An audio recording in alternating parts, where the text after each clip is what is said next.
Hold on. I think I figured it out. I hope. You're live. Now give it 30 seconds. Okay.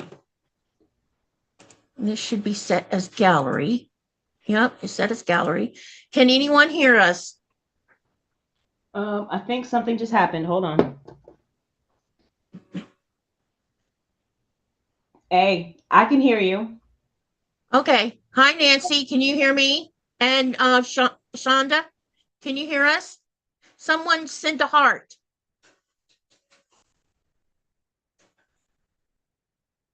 Okay.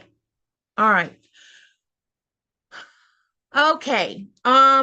Yeah, let's hope this works now. Are you okay on your end, Chaunda?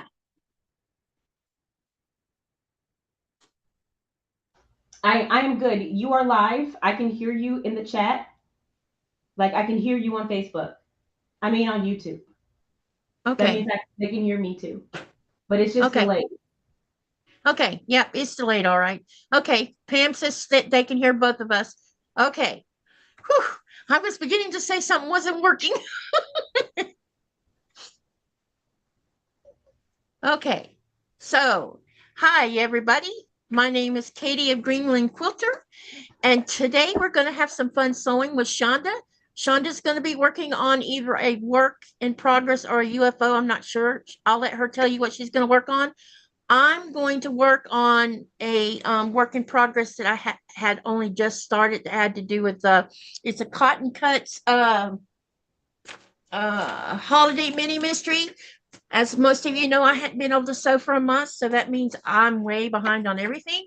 So I'm going to work on my holiday mini mystery. And then I'm going to turn it over to Chaunda and let her talk to you for a few minutes. So I'm working on my Christmas sewing today. I am working on some key fobs is what I'll be doing today. And then maybe some crochet some scrunchies. That's what I'll be doing. Keep it simple. Is there a way for you to turn your mic up a little bit by any chance on your hardware?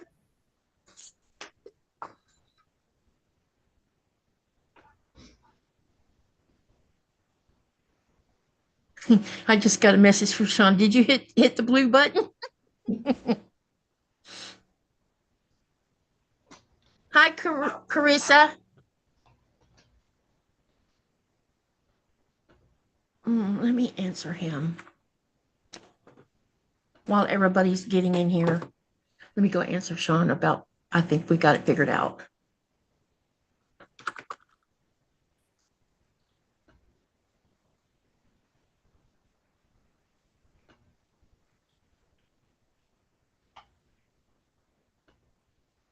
Okay, so back to you guys. Is that any better? Yeah. Is it okay? Can everybody hear Chaunda okay? I want to make sure that y'all are hearing her. I could hear me when I went into Facebook. I mean, I keep saying Facebook. Why do I keep doing that? YouTube? I barely use Facebook, so I don't know why it's coming to my brain so quickly. Oh, maybe because I've been using Facebook.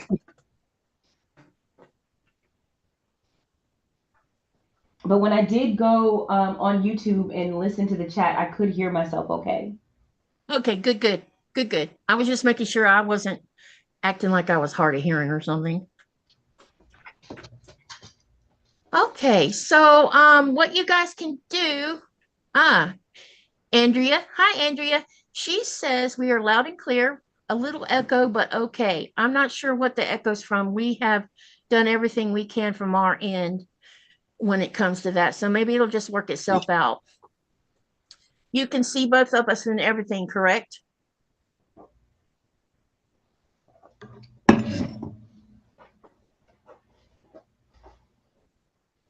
So what I could do is put this. I haven't eaten since breakfast, so I might be munching on some California rolls while we're sewing and chatting. Just FYI. California rolls, yum. I wonder why they call them that. I don't know. Maybe because of the avocado. Because it was back in the day when really nobody ate avocado. Mhm. And I think they're from California. Aren't they like in California, one of the main places? I'm guessing. I have no clue. Yeah, I don't know. I've always wondered why it was called that. I don't know why any of them are called what they're called, except for like the tempura, because you know. But other than that, I don't know much. Outstanding, Michelle. Thank you guys. So we're just gonna. The name of the game today is we're gonna sew. And if you guys have any questions, we'll try to keep up with what's going on in the chat so that we can answer your questions. So I'm going to ask the first question for you guys. What are all of you currently working on? You post them in the chat or tell me what you're working on.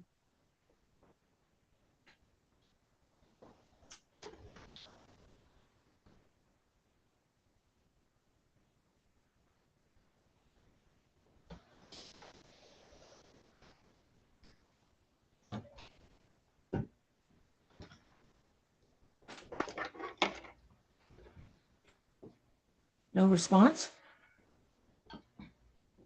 They might not have had a chance. It's like a solid 30 seconds between the time you say something and when they hear it. Oh, okay. Second time at your live. Hello, Becky. I'm crocheting dish rags Dish for rags. Christmas. Nice. Ooh, nice. I really want to crochet some dish rags. I really do. Yeah, me too. I want to do some blue ones to match my kitchen so badly. I just haven't gotten the chance yet. And since you can buy cotton yarn these days, it should be pretty perfect for making dish rags out of. I actually have the yarn already. Of course I do, but From what I hear, you have a big stash. I have a gigantic yarn stash. It's really disgusting. I forgot who told me that, but somebody told me that you It's had quite a disgusting. stash. It's really kind of gross.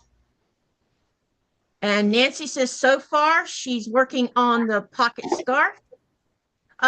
What is Chaunda's website? Let me see if I can get the bot to work with us also. Hold on a minute while I try bringing it up. Hopefully. Okay, so we're going to do exclamation. Because I think I put you in the bot. I hope I did. If not, I will have to fix that. Let's see if the bot's working. Oh, y'all be careful. Michelle, did you intentionally retract a statement or did the bot do it? I forgot to warn y'all, don't be putting big. There you go. The bot just posted Chaunda's YouTube channel. Oh yeah, so you guys can see what I'm doing.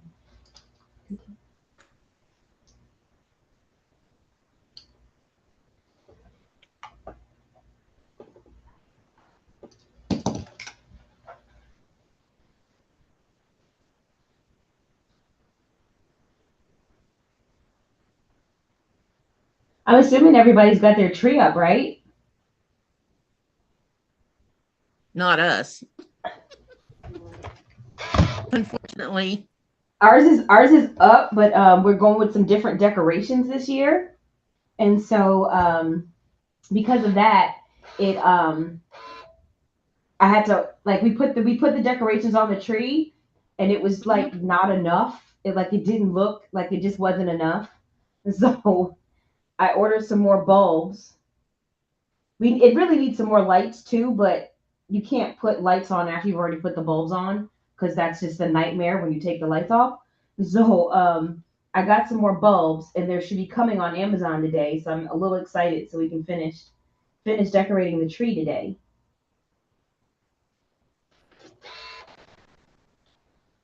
Does anybody know what the on the that does live feeds on YouTube, what the 360 video means?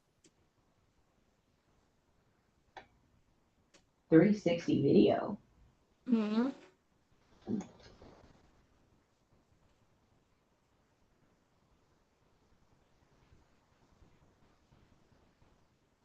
Oh, okay. Everyone goes to the top of the chat box and clicks live chat where the drop down arrow is. Okay, so you won't get the delay. Okay, well, let me try that then. I should have just put your web address up there so they could just click on it. But if you need to see the web address again, all you have to do is exclamation Chaunda. That's easier said than done. My name is it's not easy to spell. Did I misspell it? No, you spelled it perfectly. You did great. Nikolai, my husband, he says, I want to call her Chandra. Everyone wants to call me. Even in court today, they when the judge, I guess they have to e-sign some document and we give them consent to sign for us. And he put my name as Chandra and had to fix it. It's just everybody wants to put that R in there.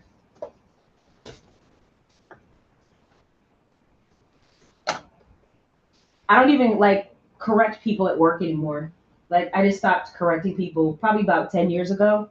I was like, my name is just Chandra. If it sounds like they're talking to me, I just answer.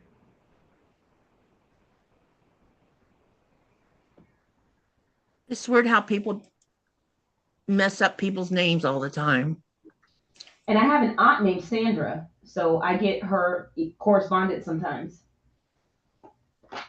Because her name is Sandra Counts and I'm Shonda Counts. And so I'll get phone calls and stuff meant for her. Thank you, Andrea. She just subscribed to your channel. Oh, thank you so much. I really appreciate that. It's very odd. I wish I could see you guys. That would be fun. Yeah, that would definitely be fun. Hey, hi, Asa. Asa. My honey's in the channel or chat. I see. He's in the chat. Oh, the zip and clip bag from Around the Bobbin. I haven't seen that one. I'm gonna have to look that up. Yeah, I get it with the no tree because let me tell you what, I was really lacking in Christmas spirit this year, Carissa, because my kids are older, and so like I have a 27-year-old. Well, she stopped participating a while ago, but my middle daughter, she always helped me, and she would help me decorate the tree and all that stuff. And she's at college now, and she wasn't here this year, and it just didn't feel right decorating the tree without her. It felt really, I just felt seriously off. And I said to my fiance, I was like, I said, if it wasn't for, I said, I don't know if I would decorate a tree this year if I didn't have still some children in the house. I probably wouldn't do it at all. Yeah. I just noticed I made a mistake on these 2 blocks.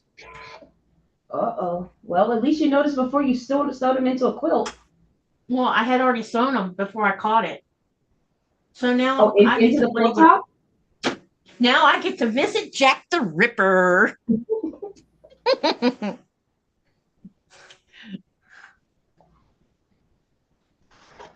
Hi, T.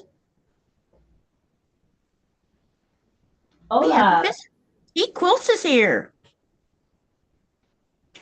I watched she did some video where she made a bunch of like Christmas quilts, I think using her AccuQuilt. I think I watched that video like 4 or 5 times. Boy, I would love to own an AccuQuilt, but I don't know if I can justify spending that kind of money on one. Well, she was using the studio die, and she had cut out I think a bunch of pieces and used them to make Christmas quilts. They definitely would make life easier on some stuff, like making your own half square triangles and stuff. Yeah, I do have one because I was able to get a used one off of Marketplace, Facebook Marketplace. Mm-hmm. And so I do have one. And so I did buy. I was decided I was gonna do a postcard from Sweden quilt, but I did not want to have to cut out all those half square triangles. So I bought the die so that I could cut them out all with the AccuQuilt. It made my life so much easier. I really don't use it much, but I used it for that. Yeah, I know a lot of people like using them, and they do look like based on what we get from cotton cuts with these mystery ones, they sure do make life a lot easier. You're not having to cut and as long as you don't stretch the bias, you're fine.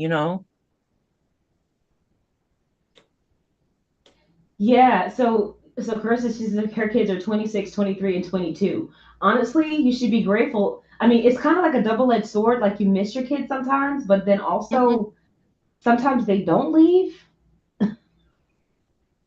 I remember that when you were talking about that, they call it the empty nest syndrome. I But don't I don't know if I'm gonna have that. you still got one living at home?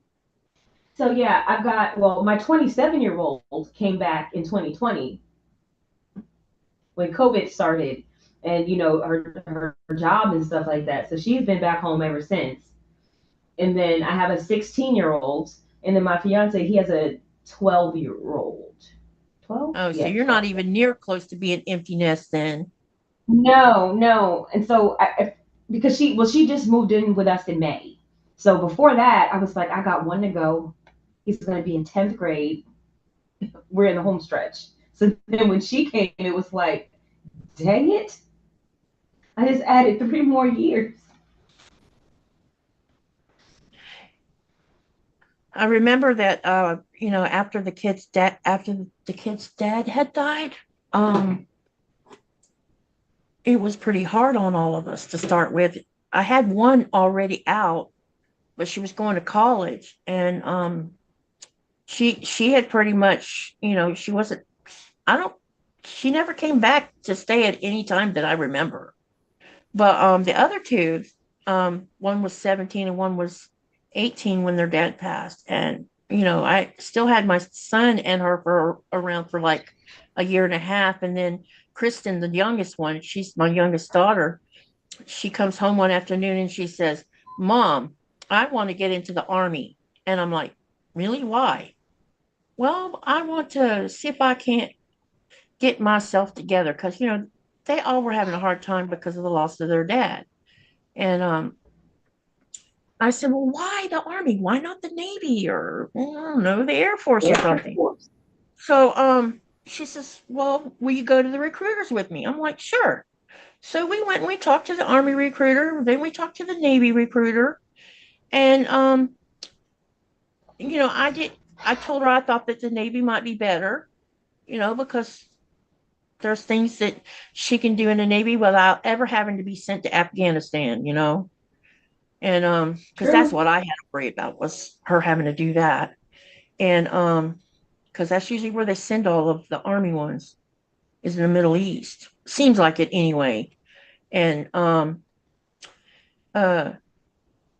but I told her, I said, "It's your decision. Whatever you decide to do, I will back you 100%." And about a week later, she comes back and she says, "I made a decision." I said, "Oh yeah, what'd you decide?" "Well, I'm going to go in the Navy."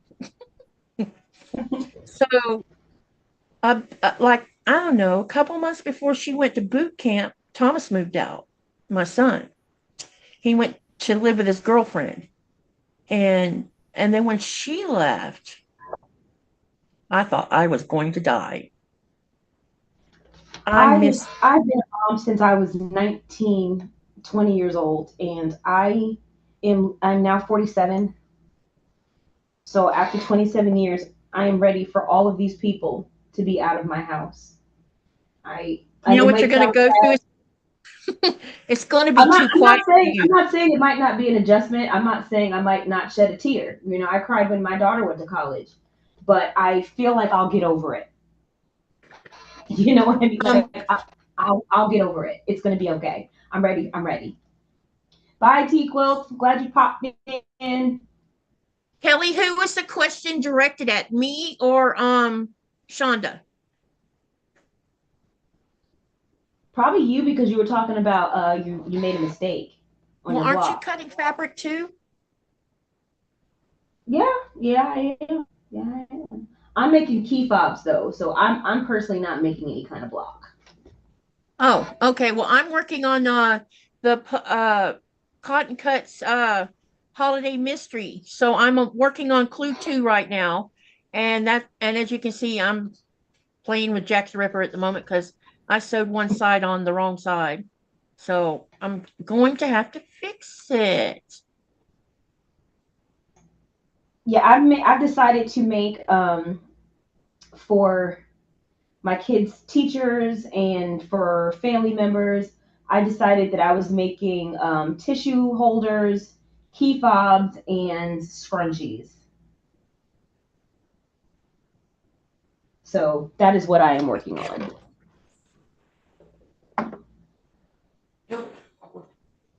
Where are my scissors?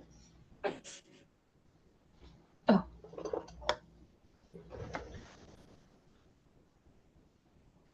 Let's see. Okay. She was talking I'm about trying both to. of us. Oh, I'm trying to decide if I'm going to make little gift bags also. Um, I haven't decided yet. I've only made I think. one little gift bag where I put stuff in it for a swap partner. Hmm. And the first go around I did it wrong. So I had to start all over again, and I made the second one. And I finally figured out what I was doing wrong. And I liked making it. I just haven't made any bags since then. Yeah, I don't know. I I looked at a bunch of different ones and I decided, as far as what would be easiest for me. And so after watching like 50 different YouTube videos, I was like, okay, this is the one. This is if I make them, this is the pattern I'm going to follow because it seemed the easiest and the Mm-hmm. fastest. But I just haven't decided. It's just gonna. I think it's gonna depend on when I get the key fobs made and if I have time, right? Because I can go to the Dollar Tree and for $1, I can get like 3 small bags for $1. So I have to decide if it's worth me making them when I can get Right. three for $1 or $1.25 now, right? Because nothing's $1 at the Dollar Tree anymore. But I think if I make them, I'd probably just make them for my kids' teachers and not for my family because it'd just be too much. Yeah. I mean, it's the stash buster for sure. Because Yeah. like these right here, most of what I'm working with are scraps, and then I had a stack of I think it was a pineapple, one of those pineapple packs or something like that from Keepsake. Because they're fat quarters, they're like healthy, they're like 21 by 21 instead of Mm-hmm. being like an actual fat quarter. So I took a couple of those and I'm making some of those, but all the rest of them are made from scraps, the key fobs at least. So I'm really happy to get rid of this fabric. I hate I still have more of it though. Like I'm like, no. I made the quilt top. I pieced the back using all the same fabric, and then I still had fabric left over. So I cut out these key fobs, and then I still have a little stack of fabric that I wish I didn't. My aunt was in the Air Force, Becky, but this was way back. This is way back in like 1980. But I think she did 6 years. She did four, and then she did another two.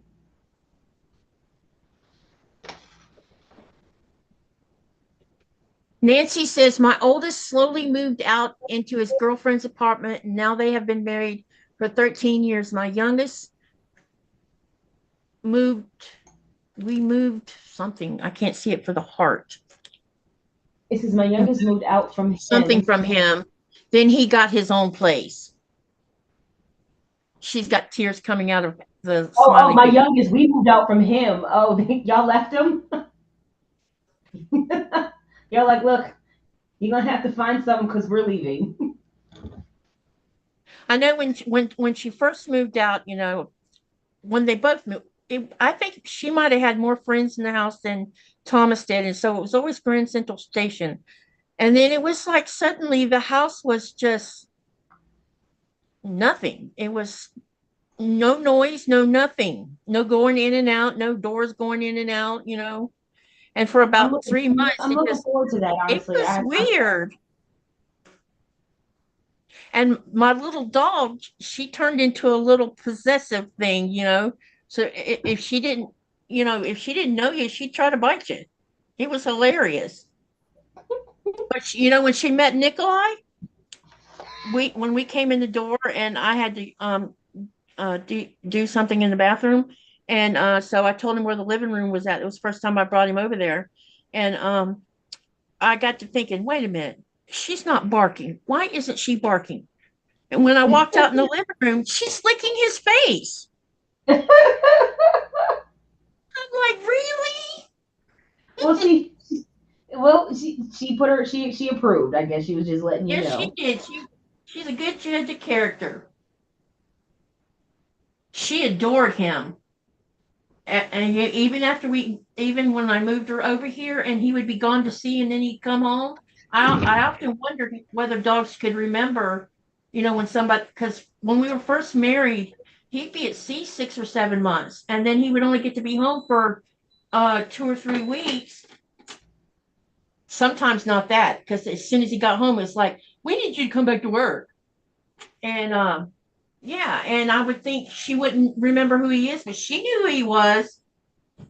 The minute she heard him, he would either whistle from the road. He has this whistle that he does, and it's not like most people's whistle. And so she would know it was him, and she would just start going crazy. Yeah, they definitely remember. I You use leftover fabric from each grad quilt I make to give. Oh, that's so neat. That's neat, Kelly. Kelly says, I use leftover fabric from each grad quilt I make to give the recipient matching Christmas ornaments. That is really cool. That's a great idea.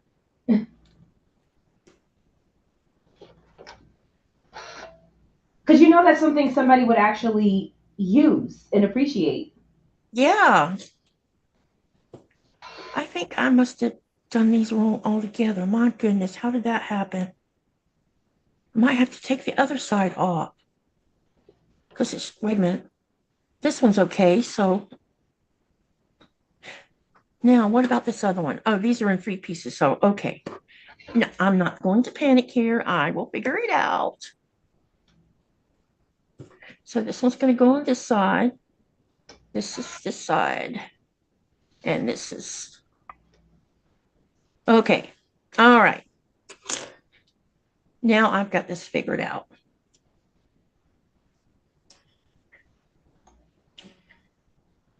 Nancy says, we sold the farm we still had 6 months before we had to move, but our home now was ready to move into. So we left them.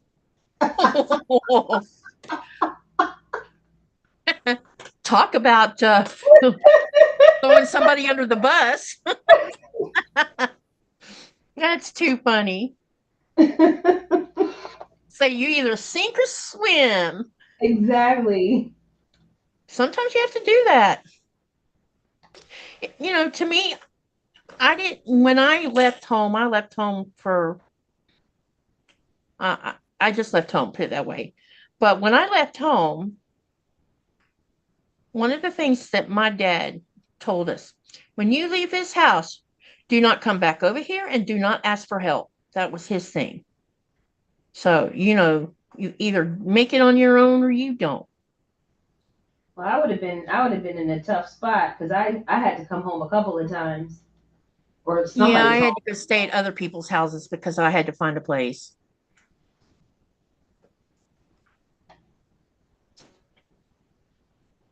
My mandala has a shadow on it. You guys see that? Look at that, honey. The camera is making it look like the mandala has a shadow on it. For some reason. So I still don't have the lighting proper yet. We'll figure it out later on. Turn on the fan. I forgot to do that. No, I did. Did you put the potatoes in the oven too? Oh, them should have been in there with that because that's going to cook a couple hours.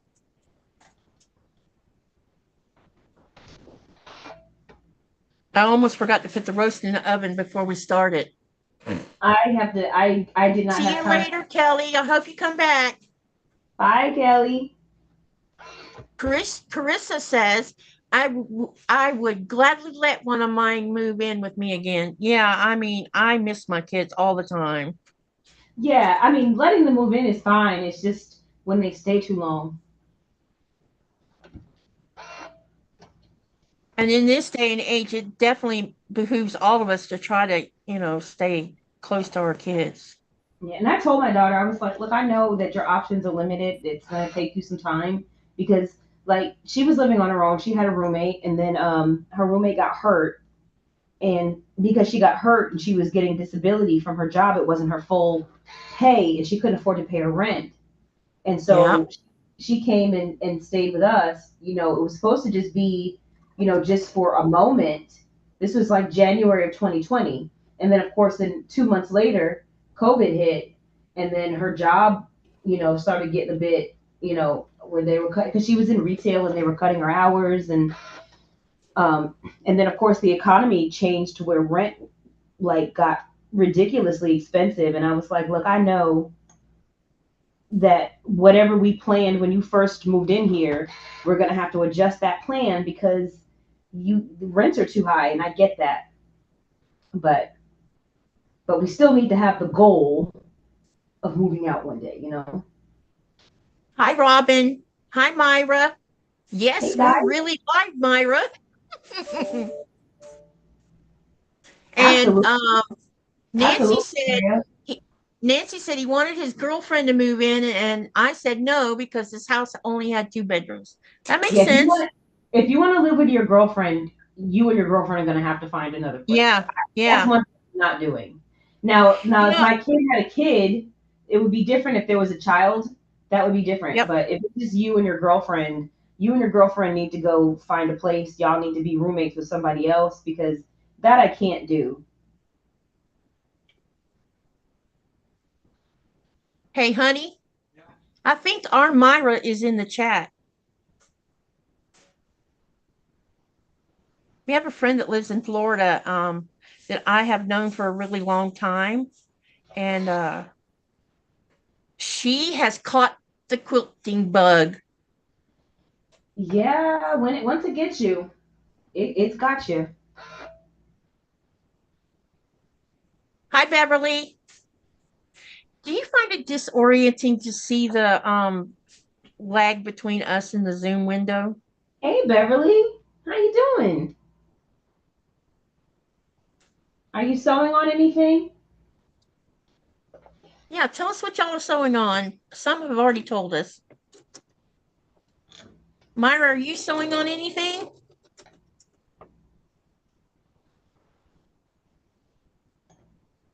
Yeah, we're really live now.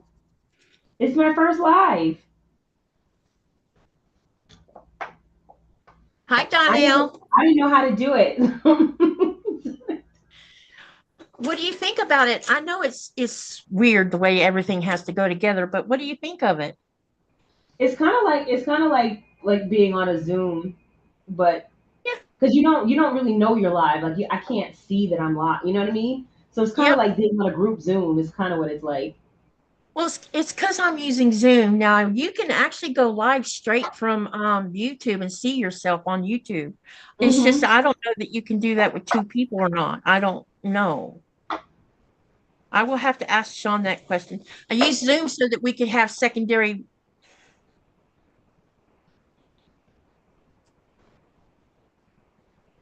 Do you know that we only see? Are they seeing us so? I don't know. Probably.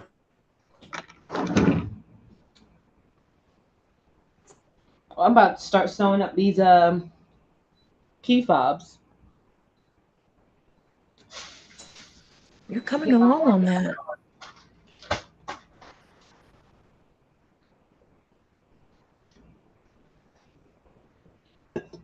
I have this set to. I hope they can see all of us. Yeah, They actually can.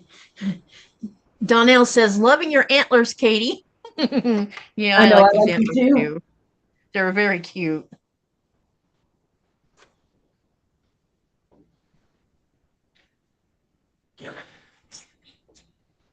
Take this on.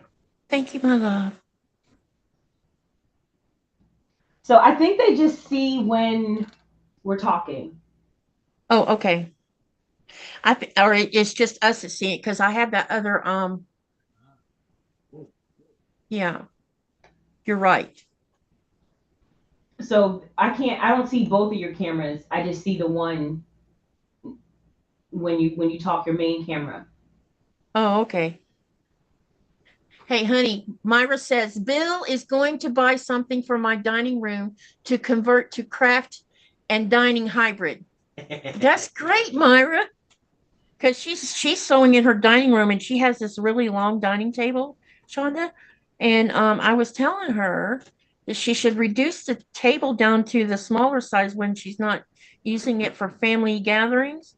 And then she could put like shelves on two walls that she has where she can organize it. And whenever family comes to eat, at the big table, they can extend the table back out and, fix it so that her sewing machine just isn't set aside temporary. Because right now she's sewing on her dining table. Yeah, that's one of the reasons why I stopped sewing. I didn't sew for like over 10 years, and that's what happened. I would have had to sew at my dining room table, and it wasn't feasible. Yeah. Myra says that her first quilt top was made in 1979. You haven't showed me that one. You got a picture of it? She says it hasn't 1979. been quilted yet. So 1979. So that's Wow. is that your oldest whip, I guess? I reckon it is. Wow. That is really cool. I thought mine was bad. Beverly says, just got home from the place I retired Christmas dinner. From the place I retired. Christmas dinner. Had great time seeing work friends. Myra Oh, says, nice. I'm going to pin baste my grandson's quilt this weekend. Awesome. She's making him I think it had dinosaurs on it. It's really cute little quilt she's making him. I think I might have pin basted once or twice. I'm going to make my grandson a dinosaur quilt where it's the blocks that is from the I need to find it's in my sewing room. It's an actual dinosaur block pattern where it makes different dinosaurs.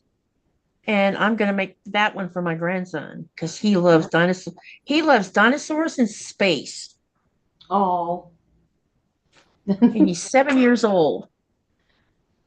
Well, that's about right for a 7-year-old. Dinosaurs in space. Yep. I remember as far back as I can remember, I used to every time, and what surprised me is that was kindergarten or first grade when he was bringing those books home, honey. It must have been kindergarten, I think. He would go to the library and he would come home with library books that were about space, and I would sit and read them to him. And I remember that I was really young when I was in the library bringing home library books that had to do with space and horses and dinosaurs. I remember doing that myself, and I used to play with dinosaurs.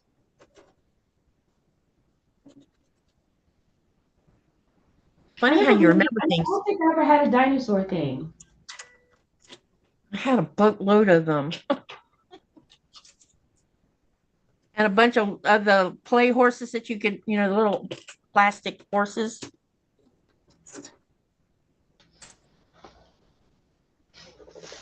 Oh, you guys, it's fixed now. Now it looks like it's supposed to look. I'm gonna press it and then I'll show it to you guys. Yeah, I had to rip them apart and redo them again.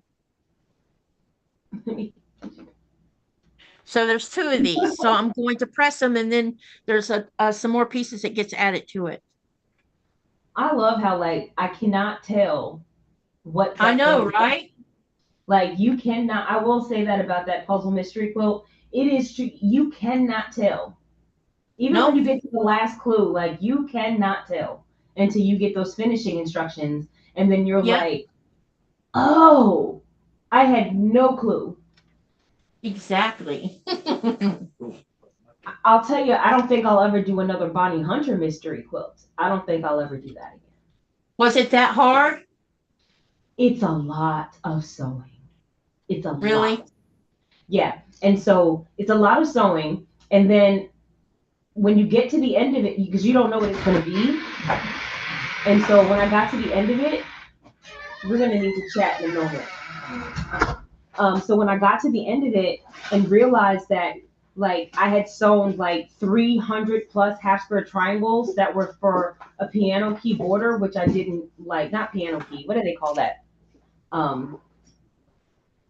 When you do the half square triangles all around the border, I can't remember what it was, but then if I had known that that's what those half square triangles were for, I would not have sewn them because I don't like that. Oh, okay. So I spent so much time sewing up all these half square triangles that I didn't actually need. So, and then I had to figure out what to do with them. So that project still isn't finished. That sounds interesting. I did a mystery so long during the summer that had it was like 480 half square triangles in it. And I thought, I must be insane. But I used paper for most of it. So it's interesting. It was 480 half square triangles, and I forget how many four patch blocks. And I used triangle paper to make all of the half square triangles. And I got all of them knocked out in one day by doing it like that because I didn't have to draw lines or anything else. I just sewed and cut and took off, and Nikolai helped get all the dog ears off of all of them because he was home when I was doing that. And then it was just a matter of when she gave us the final instructions on putting the whole thing, and it turned out to be like 110 by 110 or something. It was massive. Yeah, I don't know how many half square triangles I did total. That was just the ones for the border. Yeah. Oh wait, hold on. Let me show you one of the blocks. Hold on. It was your great idea. Thanks, Myra. Carissa says, man, that makes me not feel so bad about my first quilt not being quilted. It's 20 years old. Hey, sometimes you just aren't in the mood at the time. Myra says, my son was 6 months old and I left him for the first time, saw a fence and designed a quilt top. Oh, wow. That's really cool, Myra. Nancy says, pinwheels. Myra says, the blocks pieces are huge. And Crystal says, hi, everybody. Hi, Crystal. And Hi, Myra Crystal. says, Marissa, my daughter is Marissa, and I auto-corrected. Uh-oh.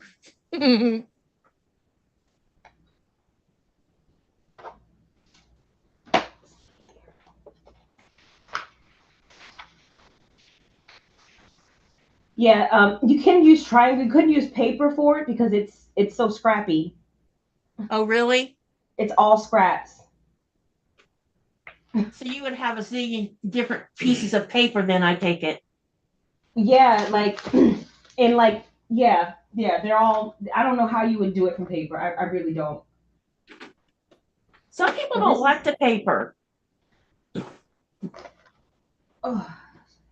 I hate the reason I've been using the paper is because I hate drawing lines. This is what the blocks are. Oh, that's beautiful. You guys look at her block. That is gorgeous. We had to make all these little 4 patches. We had to make all of these flying geese. And then we had to make all of these half square triangles that you see. These are all half square triangles. And then on top of that, then there was like an additional bunch of half square triangles for the border, which I did not need. So I guess when I finish this, I'll just be making blocks, and I'm just gonna sew my blocks into a quilt, and I'm gonna leave off the border. So this is the full quilt. Look at this. Wow. It's so intricate, and there's two borders, That two can rows take of nothing but forever little to tiny. make. Who are you telling? Never. I'm not doing it again. She does it every year. She does it every year, right? At Christmas. I think the pattern releases, or the first clue releases Black Friday every year, the day after Thanksgiving. Wow. So Myra's asked a question in the channel. She says, do you guys machine when you, so do y'all machine sew in? Do you baste, pin baste, or sew baste, she means, with the big stitches, pin based, or use glue or spray to baste your quilt to get it ready for quilting? I'm exclusively a 505 girl. I spray based everything. I do not pin based or anything. Now I've seen the Elmer's glue method, which is intriguing, but I think I'm gonna stick with my 505. So do you take that outside and do it?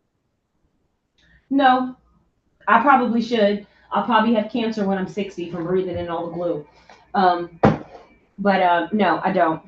I should, but I don't. I just make sure I'm in a well ventilated space. I open the I would, windows. I don't go outside. yeah, I don't have access to that spray here, but if I did, I don't know. I mean, I have bad lungs, and I'm concerned that anytime you spray things, it's aerosolized and you inhale it. It's a possibility. But Uh, I normally go into the living room and I open the window and there's a door to the deck. I'll open the door and then I just do it in there. I that's just try good. not to get spray glue on my furniture or my floor. I can imagine. Myra says, "Oh, so pretty and well done." Carissa says she uses spray. Andrea says she pins. She uses curved safety pins. Yeah, that's what I've been doing is use curved safety pins when Yeah, I when I base. first started, that's what I used. I had curved safety pins, and the first couple of quilts that I did, that's what I used. And then I was like, I don't want to do that no more. And Robin says she sews or pin based. So I knew you could do a sew based, using the really long stitches, because I learned how to baste like hems for my dresses. And then I'd go bother my mom and say, Mom, will you hem my dress for me? Because I'm not so good at hand. I need somebody to teach me how to hand needle sew because I suck at it. Now I did used to, like, back in the day, like for my kids, I used to hem their pants and stuff, and I used to take them in at the waist, and I did all that by hand. And I used to fix socks back in the day. I don't fix socks anymore. We just throw them away and get new socks. I don't Last even know why you would darn socks when you have access to them anyway. it was That's my grandmother. My grandmother taught me, and she used to darn socks, and so I just that's just what I thought people did. yeah. I guess that there's the mentality of waste not. So if you can repair it and get more like a little bit longer life out of it, and that makes sense to me too. Yeah, So but she was. I mean, my grandmother grew up in the rural South. She was the oldest of 13 brothers and sisters. So, and they were very poor, and so I'm sure they had to darn socks.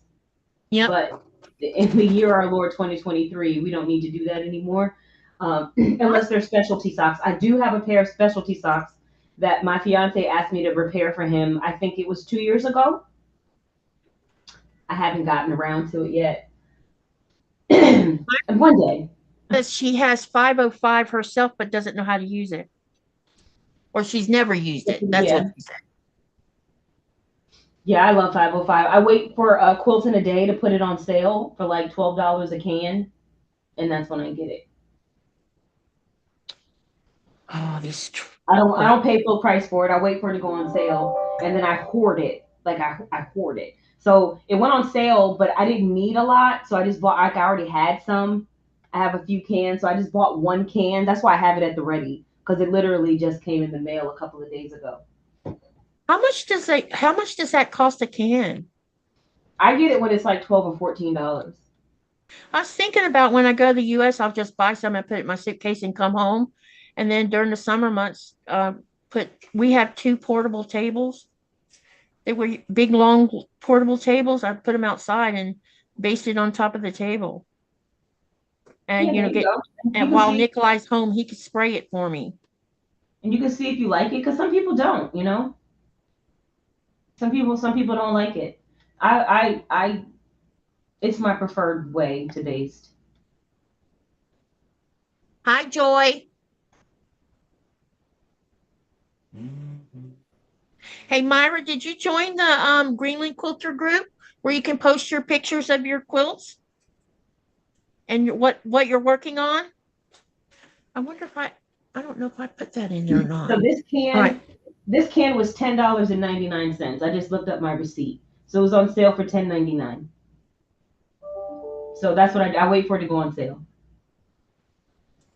And I can usually baste, I think, 3 quilts maybe with it. 3 quilts is all it'll baste? It doesn't go a long way? I mean, I don't think so. I think I get about 3 quilts out of it. Are they big quilts or small ones? Probably like 48 by 60-ish, maybe a little bigger. Oh, okay. It's not the most economical, but I just refuse to pin base. I don't like it. Diane, when I go to the US, I buy aerosolized soft and dry deodorant or antiperspirant because it's the only one that doesn't break me out in a rash. And I come home with 4 cans in my suitcase all the time. I can't mail them because Denmark takes them as soon as they come through customs in a shipped box. They see the can under the scanner and they confiscate them. Why? But in a suitcase, they've never taken them from me. But why?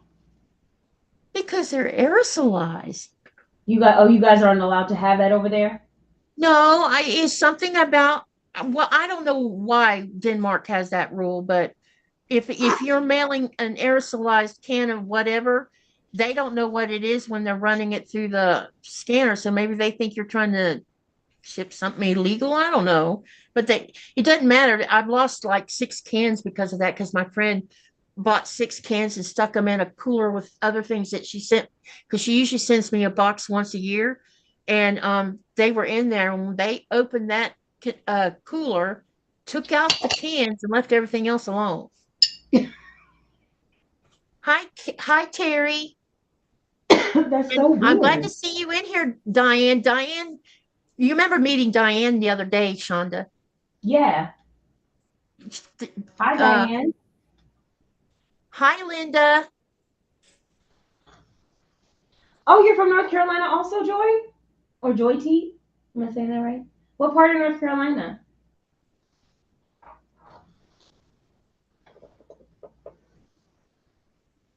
Still working on the same thing you were working on the other day, babe? I'm working on an airplane now. Helicopter. Oh, helicopter? I'm sure you will like the name of it. What's the name of it? Hey. Coast Guard. Coast Guard helicopter. That's funny. The reason there's a Coast Guard in it is because of this guy.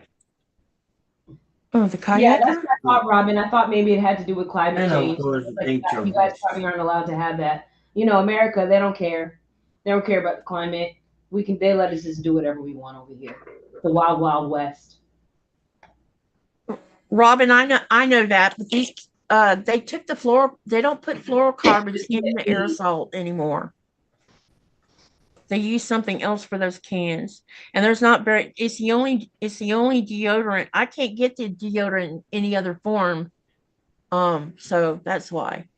And also my asthma medication is aerosolized. Yes, Myra, that's spraying twice for each quilt. That's spraying, getting the batting to the backing, and then spraying the top to the. I can get usually about 3 quilts. And I'm heavy-handed also because they tell you don't need that much, but I just like to like make sure nothing's going anywhere. So I probably use too much spray. So you could probably get more out of it if you used it properly, but I tend to be like I go off with it. Okay, so Just I'm outside of Raleigh. I'm right outside of Raleigh. That's where I'm at. when Are you you I wash hope the you're quilt. coming to QuiltCon, we can meet up. Yep. When you use when you spray base like that, and then you wash the quilt, does that base wash out of the All of it. okay. All of it comes out. Doesn't And turn into a sticky mess? no, and it does not gum the needle at all. At all.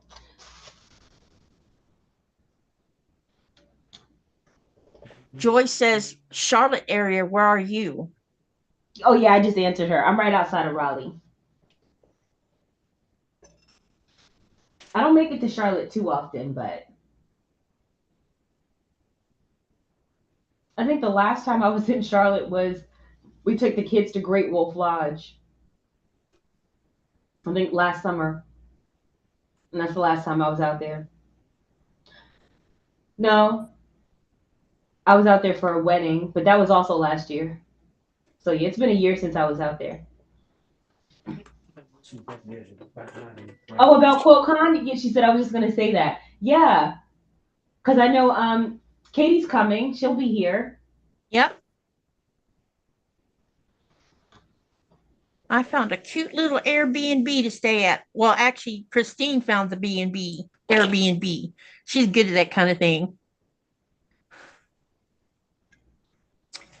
Oh, these points are driving me crazy because they won't line up. Yeah, I got my ticket to QuiltCon like the second they dropped. But they were so everybody was so quick. I couldn't like all the lectures I wanted like sold out so fast. Well, they were offering virtual. Did you see that? They were offering Yeah, but virtual. I mean, I just didn't have the 250 or 265 Yeah, or it was whatever a it was. crazy amount of money. Yeah, it I'm was like, like what if I don't want to watch all of them $265. for that price? I was like, wow, yeah, I don't have that right now. I just replaced my water heater and it's Christmas and it was my son's 16th birthday. So I was like, yeah, no, I don't have that.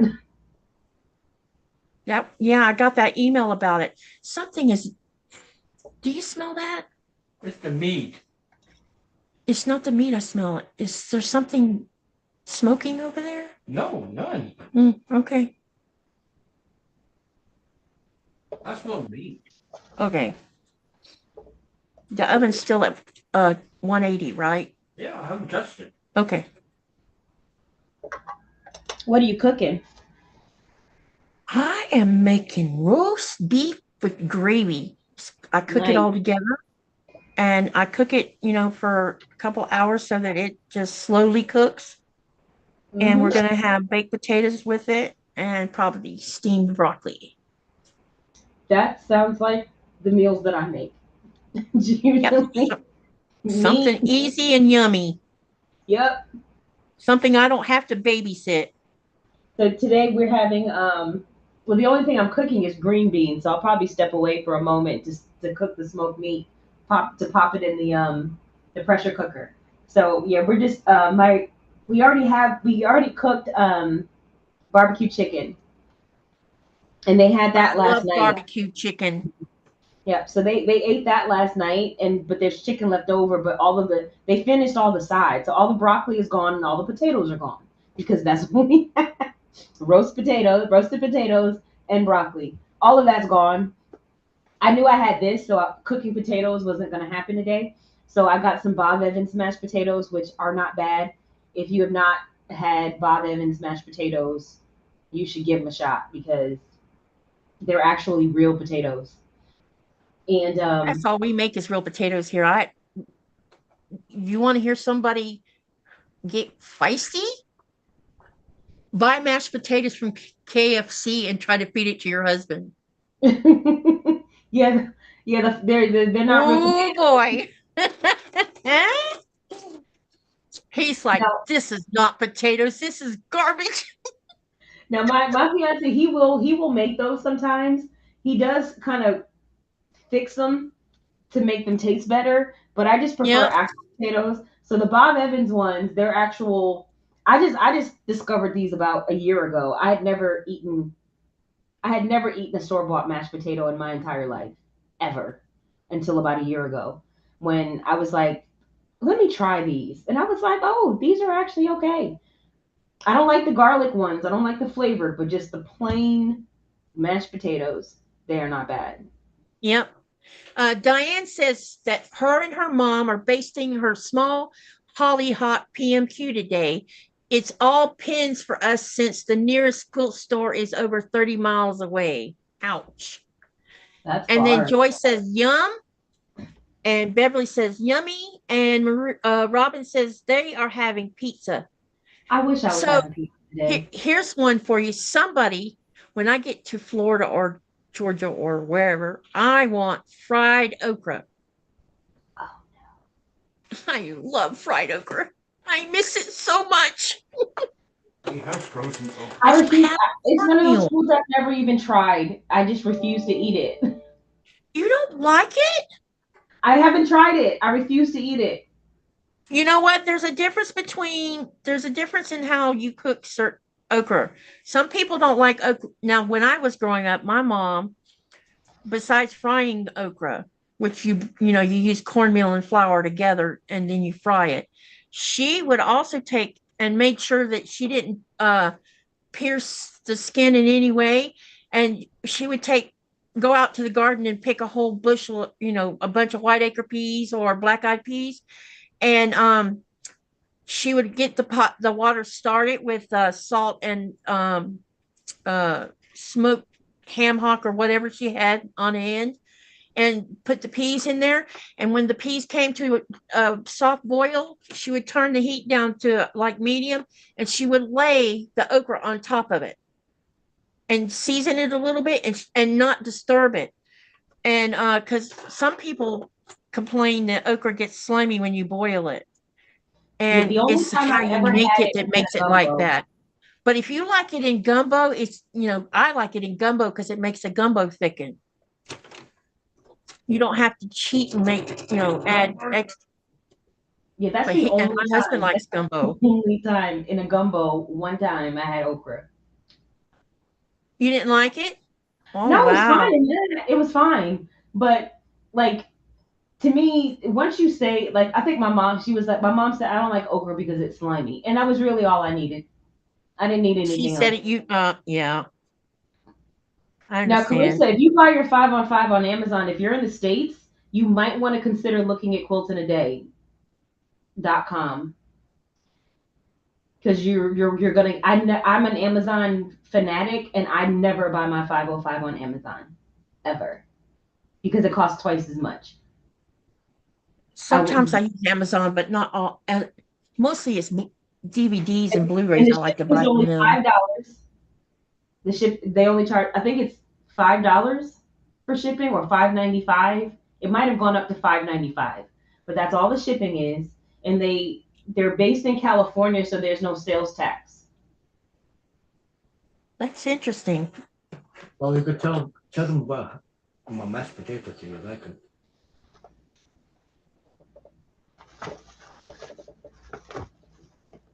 Not to brag. Yeah, my husband makes the best mashed potatoes. I don't make them. He makes them I because he mean, does a better job at it. I can make them, but God, I don't want to make them. It's just time consuming. So I do stewed potatoes. That's what my grandmother used to make when she didn't want to make mashed potatoes. She would make stewed potatoes because Well, stewed it's potatoes is just boiling whole potatoes, right? exactly. Except I Yeah, normally cut mine in half, maybe. Oh, that's nice. I cut yeah. mine in half, and then that way, yeah, and I just let them boil down with some butter and salt, pepper, and then I don't have to deal with the mashing part. So that's what I do if I don't feel like making mashed potatoes, or I just go to Food Lion and get me some Bob Evans.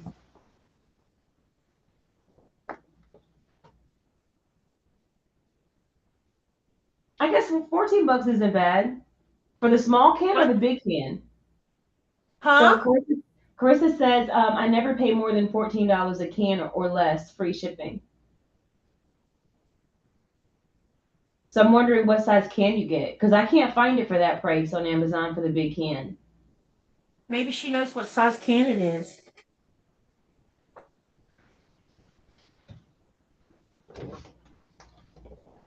Unless, is there more than one size of that? Mm-hmm. Oh, I didn't know that. I thought they were the same size. Mm-mm.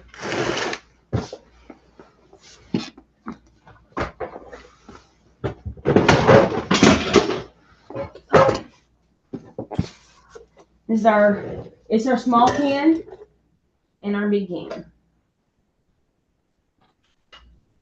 Oh, So I this didn't know that. So this one is basically Interesting. double the small one. Wow. So the smaller can, how much does the smaller can versus the big can when you bought it? Oh, I don't remember. I don't remember how much I paid for this. I'd have to go back and find. I don't even remember when I bought it. I'd have to find it. But I know the last time I bought this big one for $10.99. Oh, okay. Do that. You're not supposed to do that, darn it. I need to start sewing because I'll just sit here and run my mouth.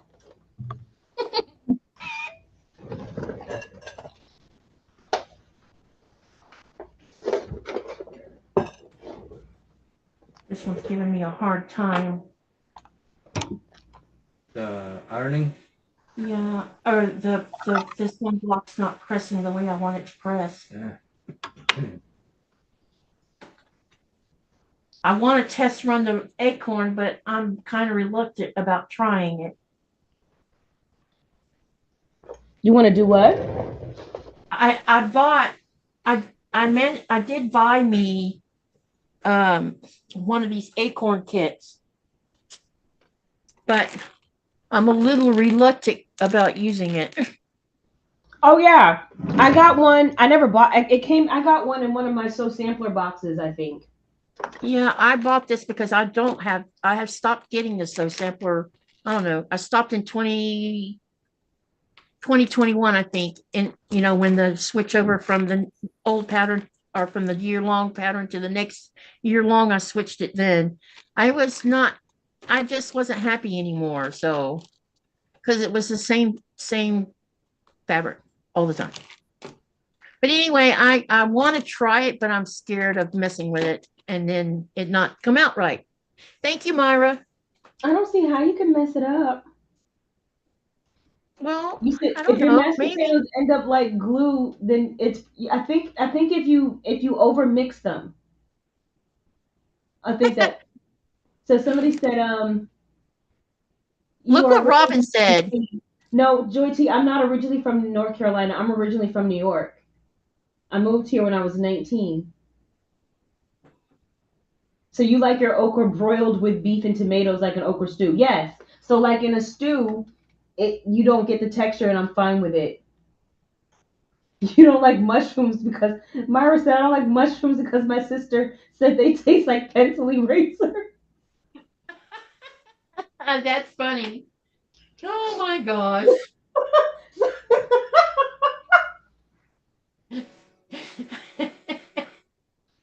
That's funny. Oh. I Okay, so I I have haven't had a finished. pencil eraser yet in quite some Yeah.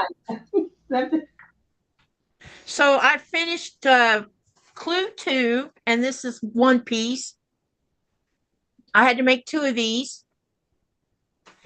And then this one was making 1. So this is for clue 2. Okay. All right. So now we have y'all want to see what the first one looked like? Because I don't know if I showed it to you or not.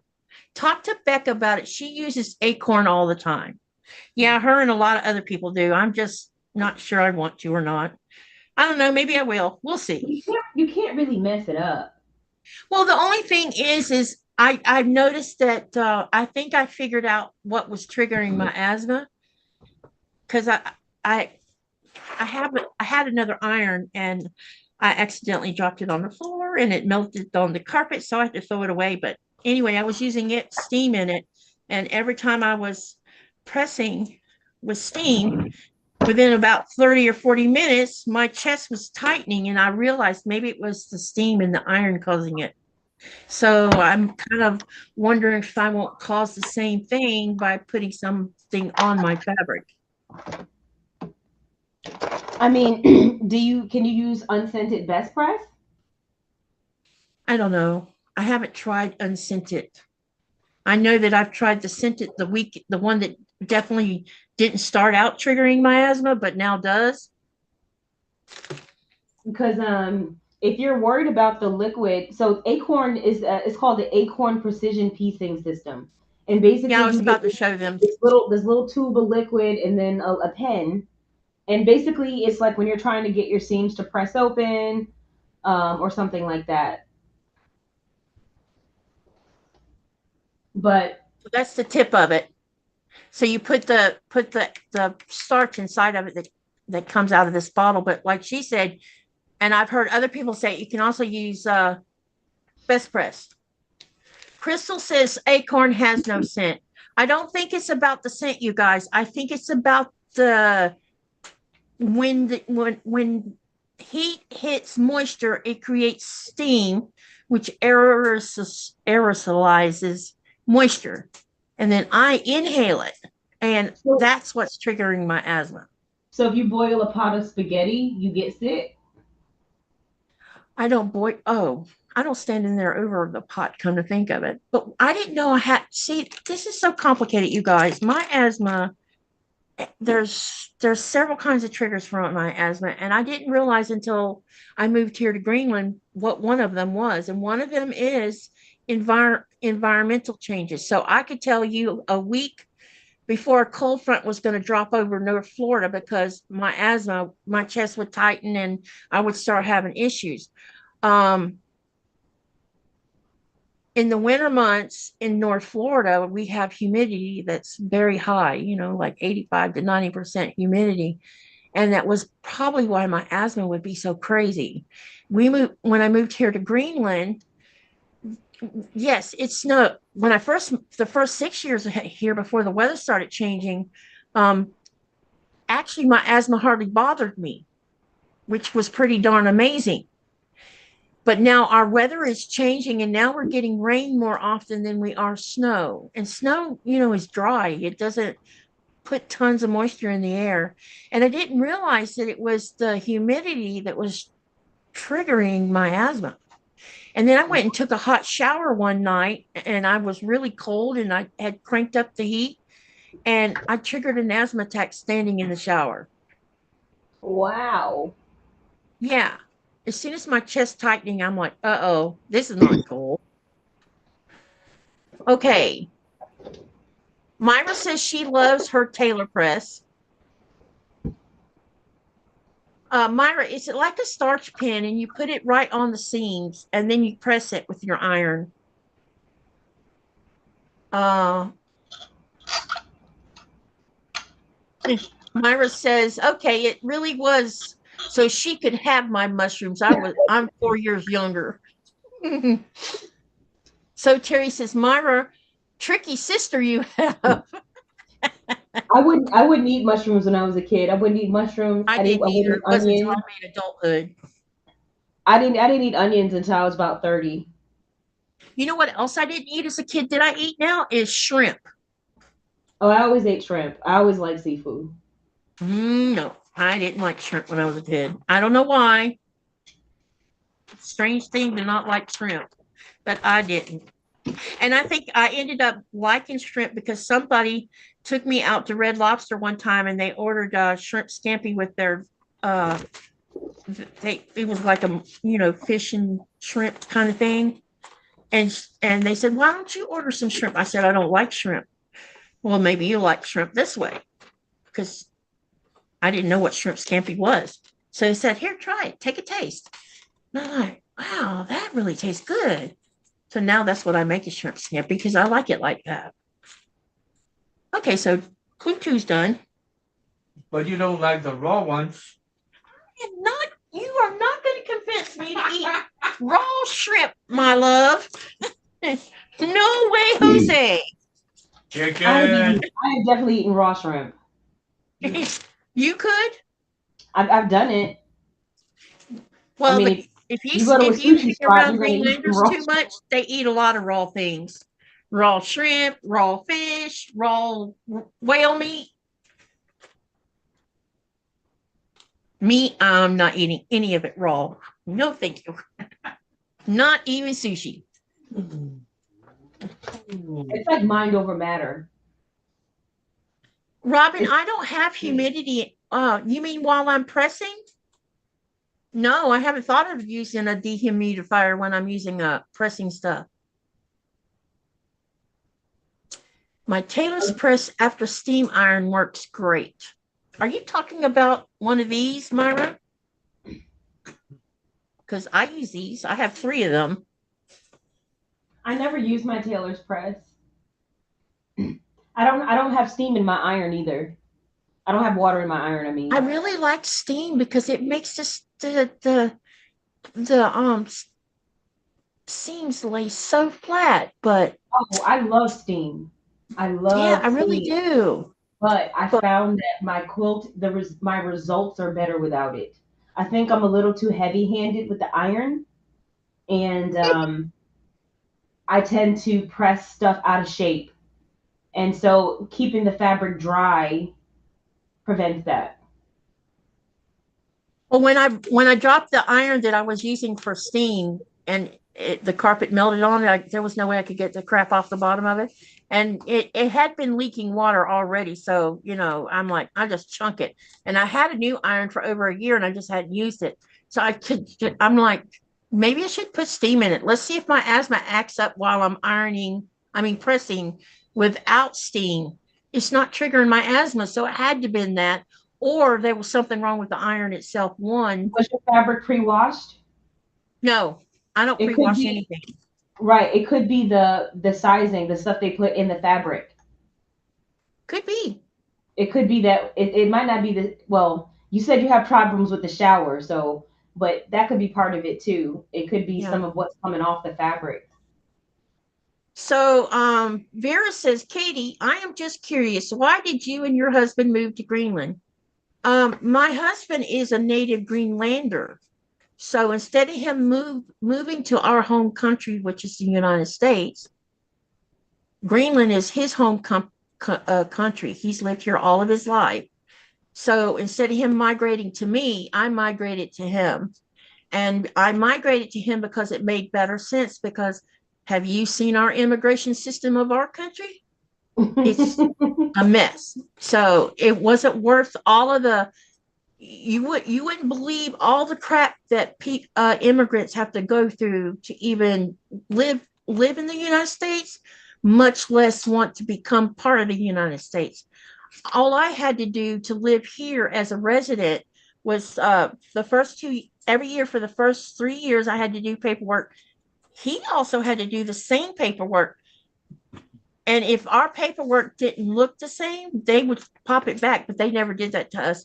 And in the 3rd year, when I did the 3rd year of paperwork, I filled out the paperwork and sent it in. And on there, I could request permanent residency.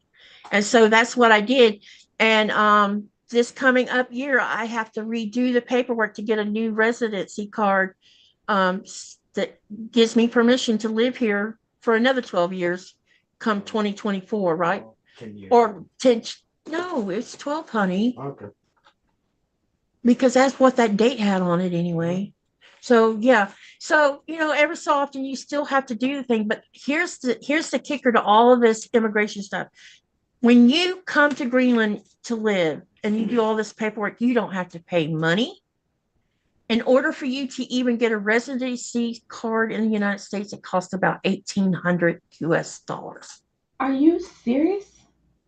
I was born and raised here, so I had no idea. That's what it costs. Costs money. It costs money to get a residency card. It costs money to become a citizen of the United States.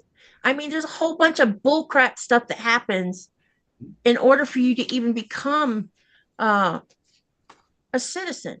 And and that's sad. So it made better sense for me to move to him.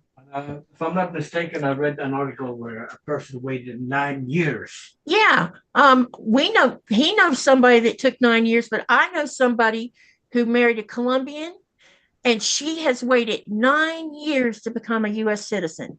9. That's crazy. And she's got a job. She's raising family. Her And husband they is pay American. She's taxes. Colombian. Yeah, she pays taxes. She's doing everything an American citizen is supposed to do, and still 9 years. His accent is because he speaks 3 languages, or the accent you think he doesn't have, is because he speaks 3 languages. He speaks Greenlandic, Danish, and his English is really as good as mine.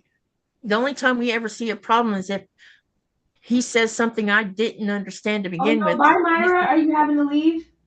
She says she Myra's came in to St. Petersburg to work today with Bill. Gotta go fight traffic to get home. So grateful he's driving. Bye, y'all. So bye, Myra. I'm glad you joined. See you. I hope you come back. Hey, I've got another live happening Saturday. So hopefully you can come. Have a safe, and tell Bill hi. Now, see, Nancy says steam does affect her asthma. Or she says does affect asthma. And Vera says, you are correct in the immigration. Yeah, so that's why I did the move instead of him. And the other problem is a lot of, you hear people say, and y'all, don't get mad at me, but how many Americans have you heard say, immigrants take our jobs away? Now, my husband is not going to live in the United States without a job, not even as a resident. So he's going to want to get on a big fishing vessel and make a living. And it's hard for immigrants to find those kinds of jobs. I agree. So Terry and Andrea says, I live in Texas and we have all kinds of people slipping over the border illegally and they get a free phone. Then the people who want to come over here legally get the runaround. Maybe the people who are coming across the border illegal have been getting the runaround. How many? I mean, we don't know those people who are breaking the law to come in our country. They may have had the runaround for the last 20 years for all we know. We don't know their story. We just assume what we hear. Uh-oh. Well, they're definitely not taking our jobs. I know that. They're not taking our jobs. Because we don't want those jobs. Let's be honest. We don't want those. Somebody said, my neighbor can't afford to become a citizen, although her husband has because of the cost. I had no idea. So she's see, it's expensive. It's insanely expensive. I think that's ridiculous. Because how are you supposed to have the money unless you worked first? Yeah. And so how can you work unless you it seems like it's backwards. The process is a little backwards. It says you have to, if you want to be a resident of the United States, you have to have a job lined up. But how can you line a job up if you can't get residency to get a card that says you have permission to work? I mean, that's what the problem is here. That's crazy. And it doesn't matter that he and I are married. It's still the same rigmarole for him. I could go home anytime I want to. Well, that's what Nancy asked. But when we come to the States, do when you come back. Yeah, and the other thing is when he comes for a visit with me to see my family, or it's our family now. Is it 90 days or 60 days? 90. When the number 90th day comes, his butt better be on a plane out of the United States. Otherwise, he'll be illegally in the United States on day number 91. Wow. And I don't know about you, but I don't want my husband getting arrested. I mean, especially if you're in Florida, you got a good shot. Yeah. Yeah, definitely.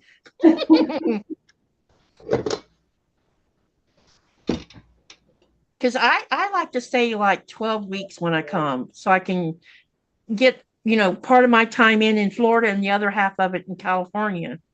Yeah, and that makes And sense but because that's he, hard. yeah, it That's is hard and hard to it's also travel. expensive. Yeah. Yeah. So to only try to And come for a couple of weeks would be crazy.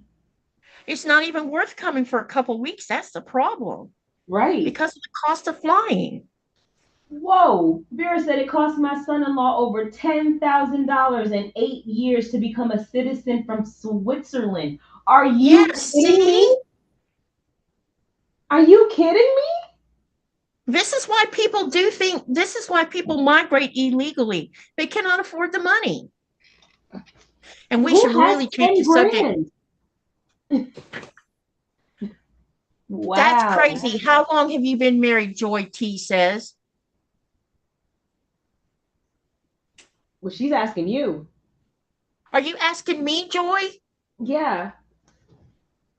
Me on January the 2nd, Nikolai and I will have been married 13 years. We're about to hit our 13th wedding anniversary. And I've been living, as of August of this year, I've been living in Greenland legally for 12 years. And I can come and go out of this country and be gone to the United States for 12 weeks and come back home. And I'm not given the third degree as to where I have been for 12 weeks. Nothing.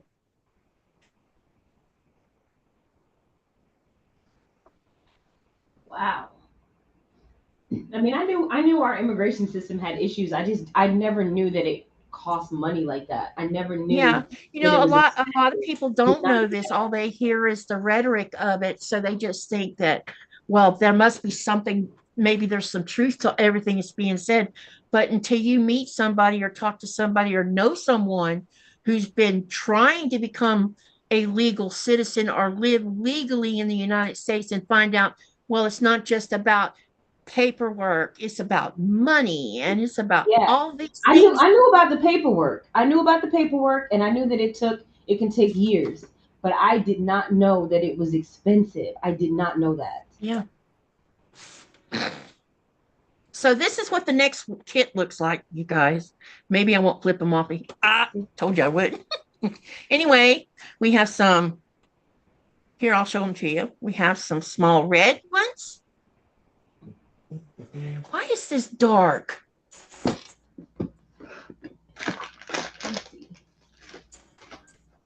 So bad. Uh-oh. Uh-oh. They're in trouble. So these are red small triangles. We've got I don't know, would you call this navy blue? It looks a little navy-ish. Yep. So there's those small ones. And then there's these 2.5-inch blocks. And then we have the gray 2.5-inch blocks. Come on, camera, focus on that. Can y'all see the little snowflakes on it? Not really. Yeah, the camera's having trouble with that one. That white And on then white. there's the white. Oh, here Well, we go. nobody's ever done a Yep. PMQ. This is how your stuff comes. Yep. Nirvana. Like this. And then when you open it up, you've got your instructions. I mean, it's really nothing new. You can't do anything with this. So there's your instructions, and then you open it up, and you've got all your little pieces inside. Let's see, open mine. All your little die cut pieces, and it's kind of cool because with your first shipment, of course, they give you a color card for all of your pieces.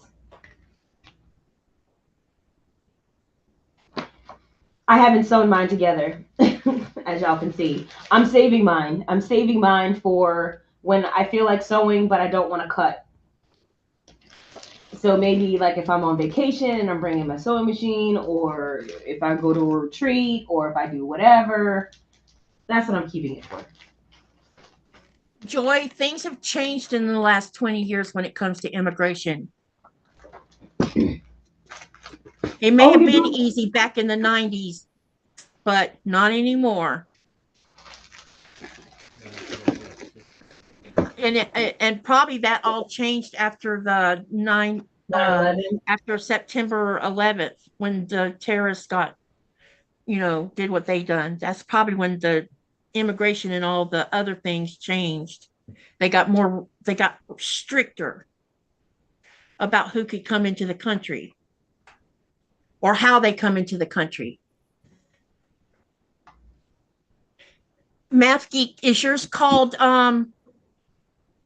what, hang on, I'll tell you what the name of mine is. Oh, Jorty, the one I had, it was an older one. It was Piazza, which was last year, or no, might have been earlier this year, maybe late last year. And the colorway that I got was, I don't remember, so I'm hoping it's on here. Navona. Navona was my Nirvana, yeah. Nirvana. You have the same as me. My quilt top's finished though. Well, I don't want to see it. It's my It'll be first. in- You're gonna laugh. It's my second finished PMQ top. Is it? Yeah, out of a lot. Yeah, that's what I got. Math Geek, festive and bright. I really like this fabric for the mini one. It is so it's very vibrant, and you can see that it has metallic on it, but when you take your finger and rub it across the metallic, it's super soft. It's not sticky like that. You remember that for I think it was for So Sweet, they had a Robert Kaufman one that had metallic in it, and when you rubbed your fingers across it, literally you're like, ooh, I don't want this against my skin. Yeah.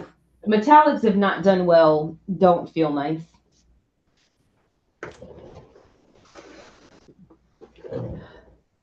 Okay, so that's A, and B is the blue. Put them all in order so I don't get anything mixed up. And then C is the gray. And then red is D. So I'm gonna show you how I like to set mine up. I'm using a small design board. And then what I'm gonna do is the only reason they're not on here is because they slide off. Watch. When you put an alphabet on here, they just slide off. So I'll put A, B, C, and D on here, and then as I'm sewing them, it keeps me from putting one of the wrong things together, because I get distracted easy. You know what? I had an idea. What do you think about this, Chaunda? So What's you that? have these alphabetes. I was thinking about cutting 1-inch wool, little wool squares, and gluing them on one side of these.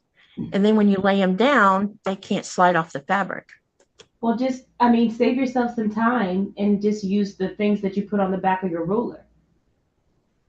Say that again? The little thing, the little ruler grips that you put on the back of your ruler. Oh, will that work for that? I don't see why it shouldn't. Oh, I think I have some of them somewhere in my drawer.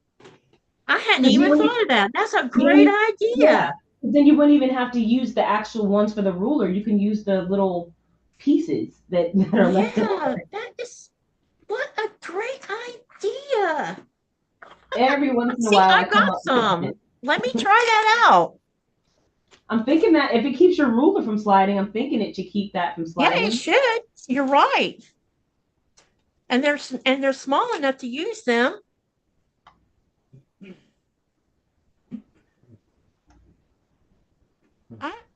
I love quilters. They think of the coolest ways of taking shortcuts that work. Oh, we're gonna find a way to repurpose something for sure. Yep. We're gonna find a way. Well, I'll be thank you for that one. I would have never thought of that. That's an outstanding idea. We'll see if it works first. Yeah, I just tried it. It didn't move. It didn't move? Nice. Nope. Well, there you go. Thank you for that piece of advice. I would have not have thought of that. I'm lazy. So if there's a way that I can figure out how to do something that doesn't require effort, I'm going to think of it. Well, you thought of it. Let's see. Robin saying that's what my aunt did in 2007. Then Math Geek says, yeah, the stove Christmas fabrics are made. So this is by Stove, the Christmas fabric. I want yardage in it, and I don't know where to go look for it at, but I sure would love to have some yardage in it because it sure is beautiful. They make good quality fabric and at a more reasonable price than some other people. Yeah.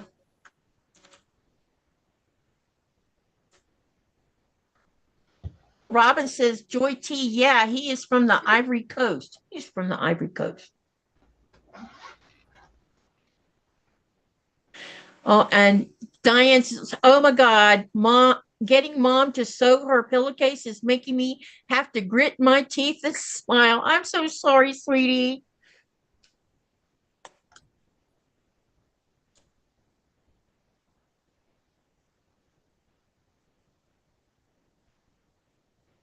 Sometimes it's hard for moms.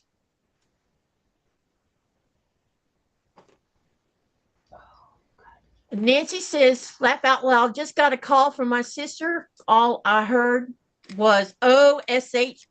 And then she says, oh, she says, oh, I butt dialed you. I can't talk. That's funny.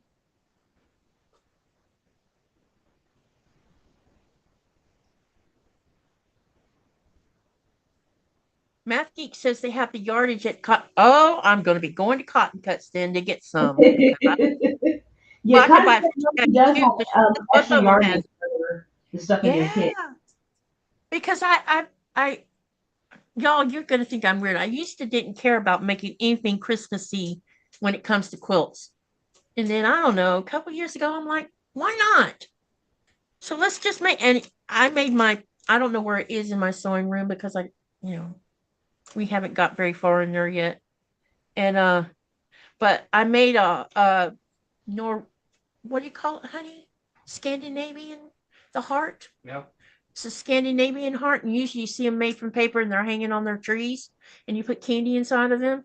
I learned how to. I sewed one, and I had just some small scraps of Christmas fabric, and when I sewed it like that, I'm like, this is why I should have Christmas fabric because it was so beautiful. Remember your star too? And the star, yeah, I still have that one. I think. Hey, grab one of those. Maybe the one off of your Star Wars one, and I'll show it to them because some of them hasn't seen it. I'll show you what my husband does sometimes when he's bored and he's during his off time. He'll make me these so that I can give them away to people at Christmas time in a swap box. I'll put them in a swap box.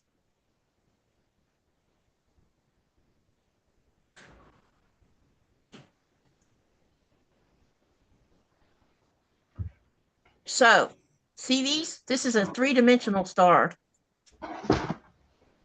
Oh, these, you know those, when you see, hang on a second. When you see boxes being shipped that has a lot of, usually you see companies, when they pack their boxes for shipping, they have these plastic bands that go around it. They have a machine that puts it on there, glues it on there, or whatever it does. And you can't break them without cutting them. right. So they use these on their shrimp boxes when they get them all boxed and ready to put down in the cargo hold.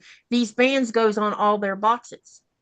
So when he's sitting in his room, sometimes he will make me these, and they're made just from these shipping bands. And then you can take it and slip the other end inside the star like this, and you can hang it up. And you can cut this however long or short you want it to be. But this would never fall apart because it's made of that plastic stuff. Yeah, you can't break that stuff. Unless the only thing you can do is if you can find where the glue, you can peel it off. You can peel it away But you could not break that stuff at all. Yeah. They're very hard to break apart. Joy T said she missed what Chaunda recommended. Someone was knocking on the door. What I did what? Hold on. You were recommending something. Are you talking about the acorn stuff, Joy T? It And could have been. That was a Andrea while says, back. I don't even remember what I was saying. Oh, probably the alphabetties. She's probably talking about the alphabetties. oh, the alphabetties. Yeah. She told me to use the you know those little, what do you call them again? Acrylic The little ruler stick. dots that you can put on the back of your ruler. She told me to put them on the back of my alphabetties, and you know what? They work. Andrea says, I made that exact same mandala that is behind you in the exact same colors a few years ago in Facebook. Andrea, how many colors did you use? And mine's made from number 3 DMC pearl thread. Thank you, Samantha. I have 32 colors in my mandala. Yeah, Joy T. I wasn't. It wasn't about the rulers. I was telling her to use the Yeah, you were talking about these little, the grips, see? the short She's, grips for your ruler, and put them on your yep. alphabetties so they don't slide around. Yeah, you usually use them on rulers. She suggested them for the alphabetties, and I didn't even think of that because I was talking about cutting fabric to the glue on the back of them. I gotta look up how to thread my machine.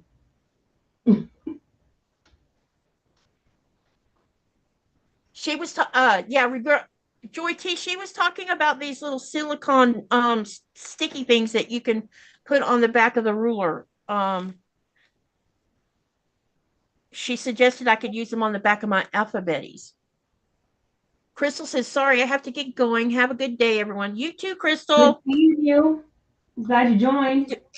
Yeah, definitely good to see you. Well, not really see, I guess. Yeah, read you.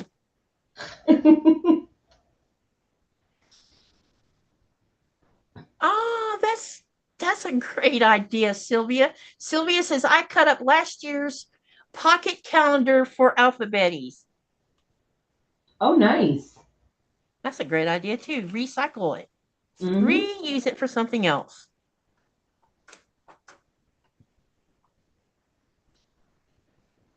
Where is a C? I know I got a C in here somewhere.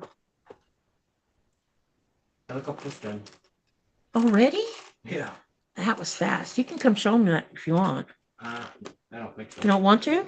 I don't think they will. Like, you want to see a Lego helicopter with the Coast Guard? A what? It's a Coast Guard helicopter. Made out of Lego? Yeah, it's Lego. You made that? Yep. Well, since this check started, then I think I've made it within an hour. Well, that's impressive.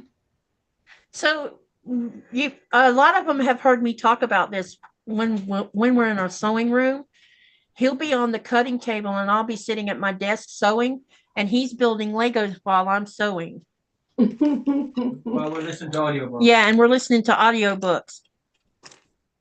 Can't listen to audiobooks though on a live, unfortunately. We would get in trouble.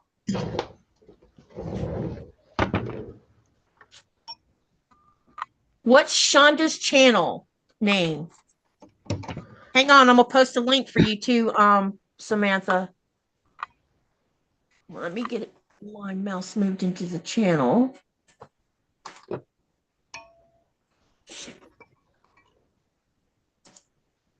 Uh-oh, where'd it go? Uh-oh, we're in trouble. Did I accidentally leave it? No, I couldn't have done that.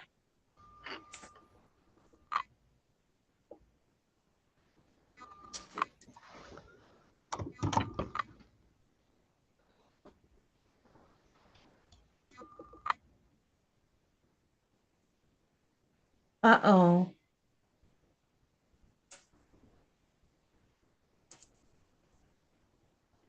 Chaunda, can you see Yes, me ma'am. in the YouTube? Can you see me in the YouTube screen? I think I accidentally knocked myself off. I still see you on the stream, but it is delayed, so it might be that it hasn't caught up yet. Oh no.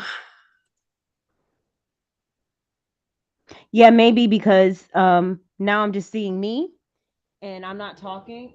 So I wasn't talking at the time. So Mia, maybe I don't know. When you were talking, say something now. Hello, can you hear me? Well, I gotta wait for it to catch up. I think you're still on.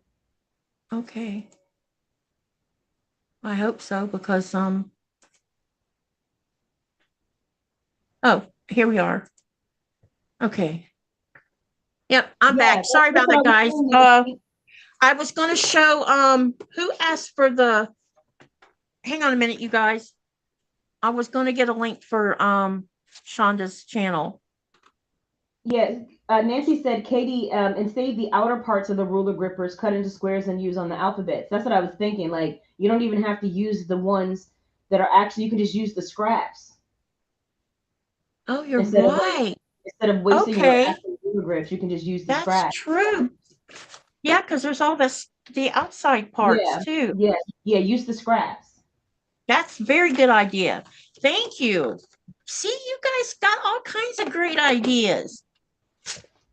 That's what I love about this community.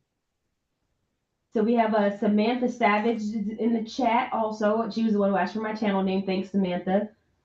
Guess Hi, who Nancy Pat. confirmed? She confirmed she could see us both.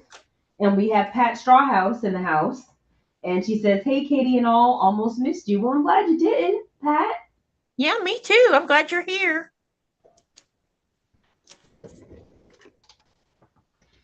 How long's that meat been in the oven, babe? Yeah, just before when you starting your. Just as I was starting right before the live? Yeah. Okay, so about an hour? Yeah. Okay, about another hour. Can you check and make sure that the fluid part stays decent inside of it? Please? I haven't made a roast in a while. I need to make, I haven't made a pot roast in a while. I haven't made a beef stew in a while. I don't know why. They used to be like core dishes I would make, at least a couple times, like once or twice a month. But lately, Samantha, did the bot erase what you said or did you do it?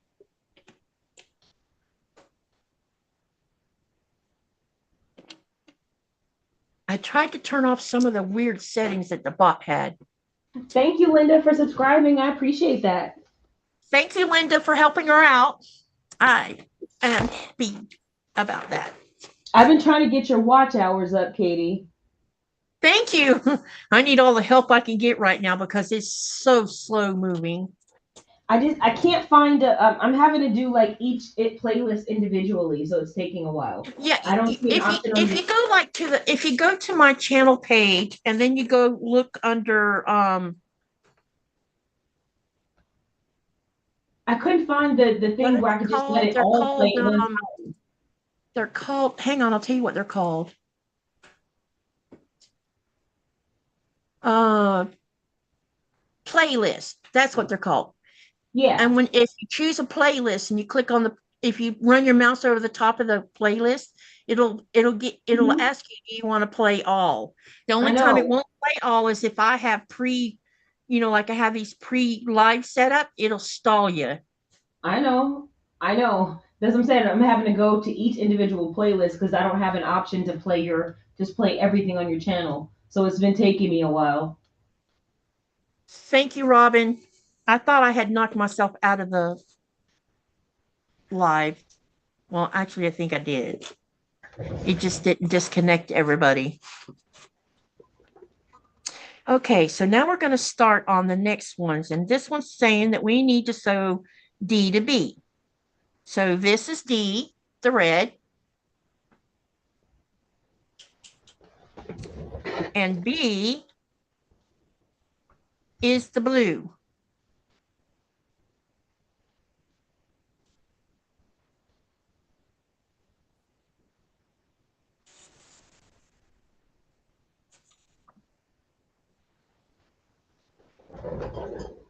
There, that light's not shining on that anymore.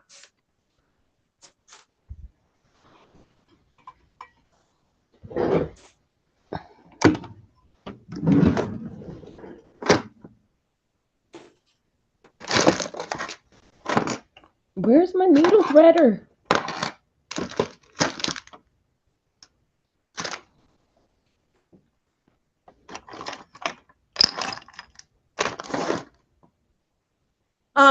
Also, if you guys wanted to know, you can also type in exclamation friends, and it'll show you other links too. Nancy says, "Hey, Katie, I'm really thrifty. My husband says I'm just tight. He makes fun of me. He says I make Lincoln cry because I pinch pennies. Laugh out loud.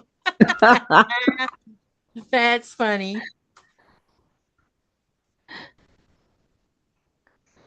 My daughter's like that. She is tight with a dollar, that girl. I can tell you, when I was living in the United States and I would grocery shop, my mom taught me how to keep a freezer full and how to shop for fresh meat and stuff. And I would always go to certain markets or to a meat market to buy all my meat for the most part. And then the other things I would buy, that I normally used all the time, and I would use coupons and try to catch those items on sale. And every time I'd see them on sale, I'd go get them. And then the next time I wouldn't have to buy them again. Well, there you go.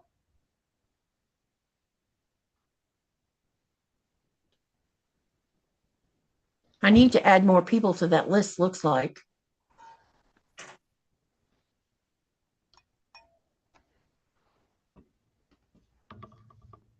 Time to update the bot again. I tried to turn off the settings because every time Kathleen or someone, they like to use emojis a lot. They kept getting devoiced. And What I'm is like, devoiced? wait a minute, that's rude. No devoicing my friends. Devoiced.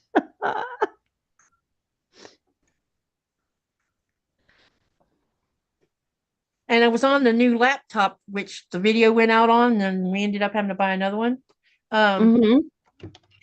So while I was on that one, I couldn't change the settings. No, I was on this one, I think. And I couldn't change the settings because I haven't put the bot on this one yet. It's still on my old one, the software for it. So it's like, I can't do nothing. I'm stuck. I'm sorry.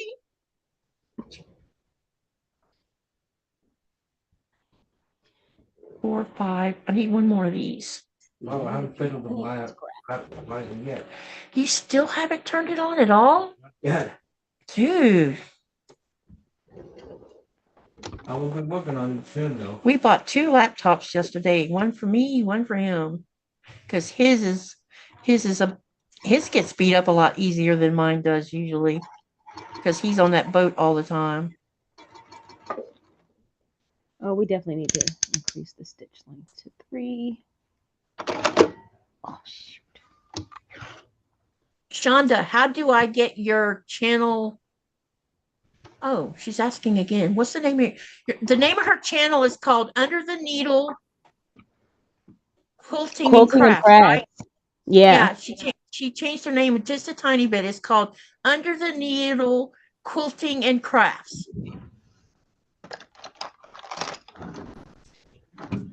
Katie, does it cost a lot in postage to get projects and fabrics sent to you?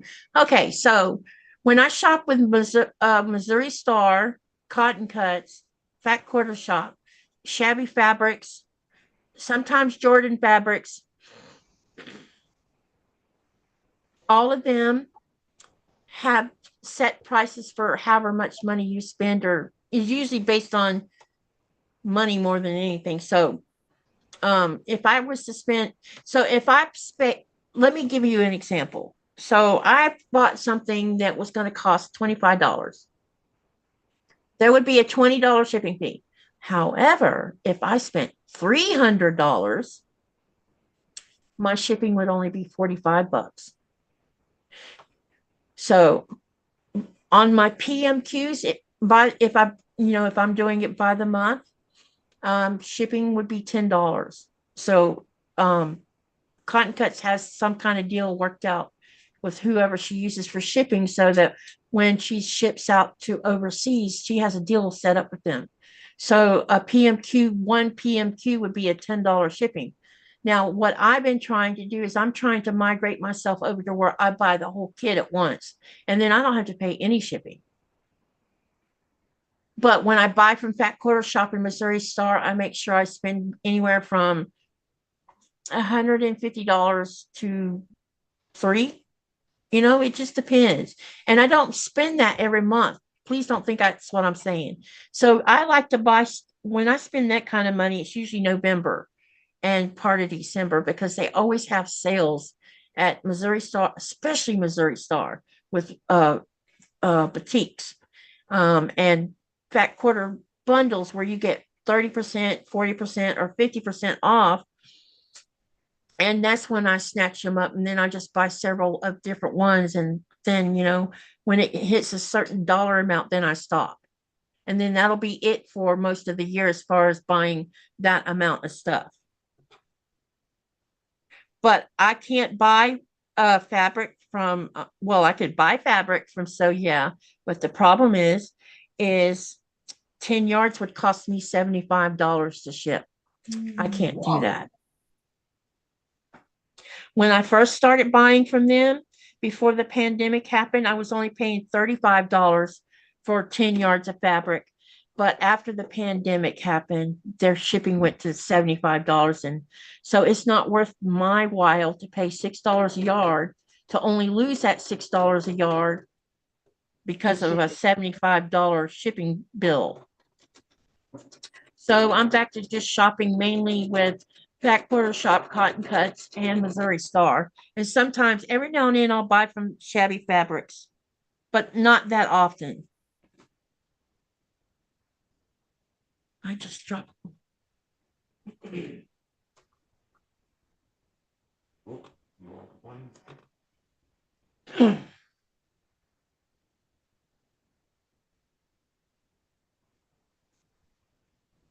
Hi, Linda.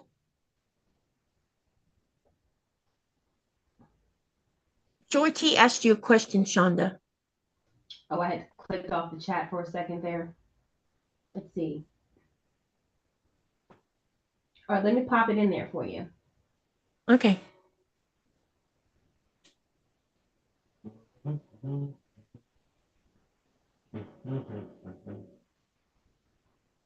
Did I do that right? I think so. There you go. The link is in the chat. Joy T. She's asking you how did you come up with the name of your channel? Oh, I didn't realize that's what she was saying. I don't know. Like like I don't know. I was trying to think of something that was kind of clever, that was kind of related to quilting, and I just thought of Under the Needle. I don't really know why. And I only just like a couple of weeks ago added the quilting and crafts, because then I just realized that like somebody might think I'm a doctor. I mean, not that I'm that smart, but just to make it a little bit more obvious that it's a quilting channel. So Vera, there are no fabric shops here in South Greenland. And there is one small shop in Nuuk, but that would require me to get on a helicopter and then a plane to fly to Nuuk, and it wouldn't be worth it. Jesus. Especially when they don't have that much to offer. Quilting would be expensive. Yeah, it would be very expensive. It'd be more expensive than paying So Yeah, huh? That's a lot. Flying inside of Greenland is very expensive, but things are going to start changing soon, because we'll have a 2026, right, baby? What? For the runway. Yeah. Because they're building a runway here where they can land -8s and maybe 727s from what I heard. And when that happens, we'll be able to save more money, because in order for me to even get onto an international flight, I have to go by helicopter to a small airport and then depending on what time of the year it is. So in the winter, like when I fly in February, I will have to fly up north to Kangerlussuaq. And so that's extra money by getting on a Dash 8. And then I'll get on to a big jet from there and go to Copenhagen. Now, after May of this upcoming year, there will be flights going between Nuuk and, how do you say that name in Canada? Qaqortoq. Say it again. Qaqortoq. Yeah, it's the capital of some part of Canada. So there will be flights there, and then I could probably just jump over to Canada and then catch a United States flight from Canada that way and maybe save more money. But by the 1st of 2025, we should be able to there should be some intercontinental flights between Nuuk and the United States, which will start saving us more money and make it easier for me to come and go into Greenland instead of having to go through so much stuff to come and go. And maybe, who knows, maybe fabric stores and things like that will start making an appearance here. I don't know.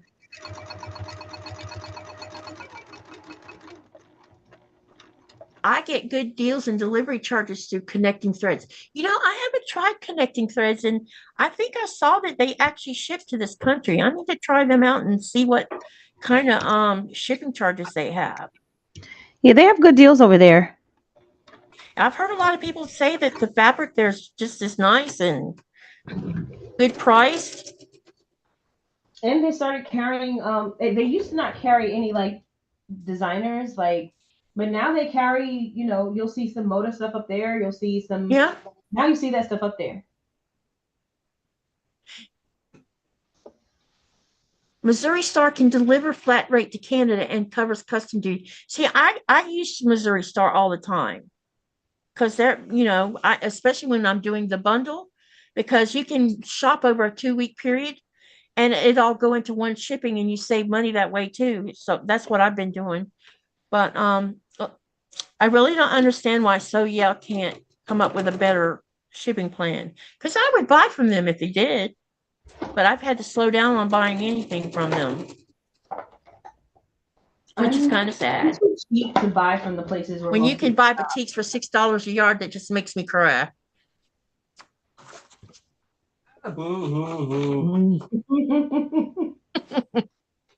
My husband.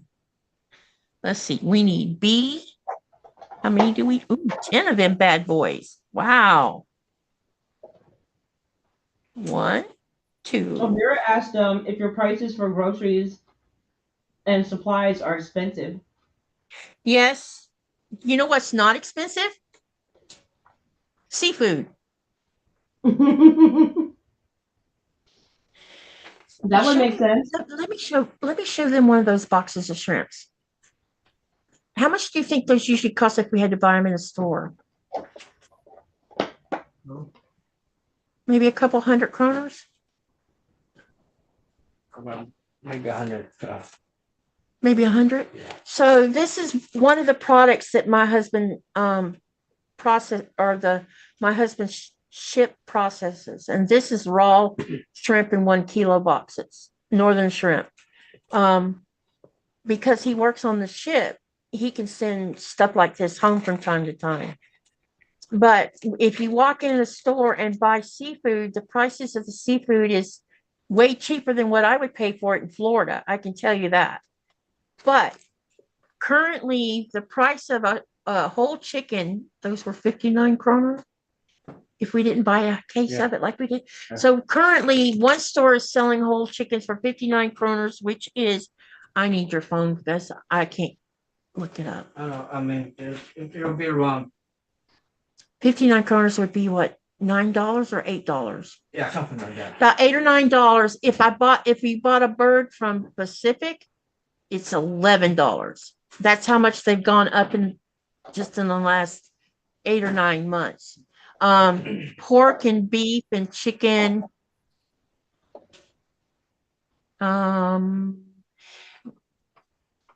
those probably cost the most. Eggs are about $7 maybe. Oh, just So regular, not even organic. one of these things, that the American people should understand about inflation, it's not an American problem. It's a worldwide problem. Mm-hmm. Everything has gone up. Our fuel prices have gone up. The only thing that hasn't nipped us in the butt over here, in our town at least, is because our electricity comes from hydropower. So our electric bill hasn't changed, nor has our water bill. But our grocery bill has grown at least by 25%. I think that's But about. I'm not just feeding just me and him out of our freezer and refrigerator. I'm feeding 2 dogs out of it too. So our grocery bill covers all 4 of us, because I have a dog that can't eat dog food. He's totally allergic. He's allergic to kibble. Maybe is it the corn or the wheat? We don't know what we took him to a more expensive high-ended dog food that has no grain in it, and he's still having the same reaction. So there's something in the process of kibble that's causing him to have these episodes. And this last time he had an episode was a year ago, and I thought we were going to have to put our dog down. And I don't know how he survived, to be honest, because he couldn't even lift his head up. He was very sick, and when you looked at him, his eyes were like sagging down, like he was. You could tell he was in misery. And so when he stopped the 2 things, the purging that was going on, I fasted him for 3 days, and then we reintroduced Small's amount of raw food instead, because I knew I could feed that and he wouldn't get sick from it. And so both our dogs are currently on what we call a raw diet. So they get all raw meat, including seafood. They get peppers, sweet bell peppers, berries like blueberries, what's that other berry, baby? Crowberry, and one other berry that I feed, raspberries, I feed to them sometimes. They get raw eggs, the whole thing. Now, Coda, he won't eat the shell, so I tend to break his egg, put the egg in with his meat, and then I give Nora his shell, and I don't even crack her egg. She cracks her own egg, and she consumes the whole egg, shell and all. So the meat is mixed with bone. They have to have a certain percentage of bone and a certain percentage of meat. You can't just feed raw meat with no bone. You would have a dog with something bad when you do it like that.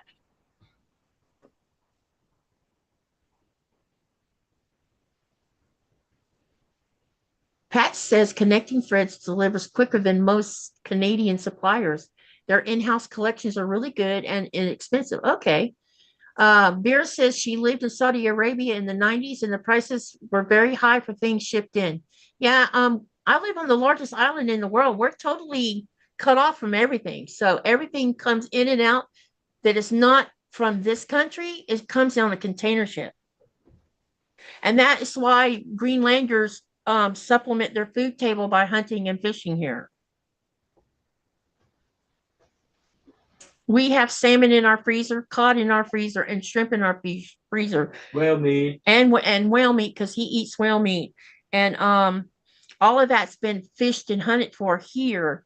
And so if the container ships have been few and far between. So, Greenlanders got to do what Greenlanders got to do. They take care of their family by getting out there in the summer months and catching and hunting.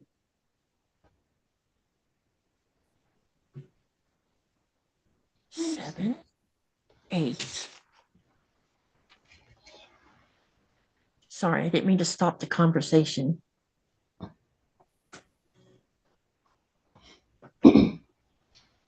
Yeah, I've definitely bought some stuff from Connecting Threads. I think I have a couple of kits. I have I think I have a few kits and some yardage. Oh, and cool. some pre-cuts. Definitely purchased with them before. I like to wait till they have a coupon because I'm cheap. You know who else I think has decent cotton? And when I was in California, I bought some from there. Is Hobby Lobby's cotton. I haven't looked at their fabric yet, but I mean, I bought fabric from Walmart, Joann's. I don't care. I just have to like how it looks.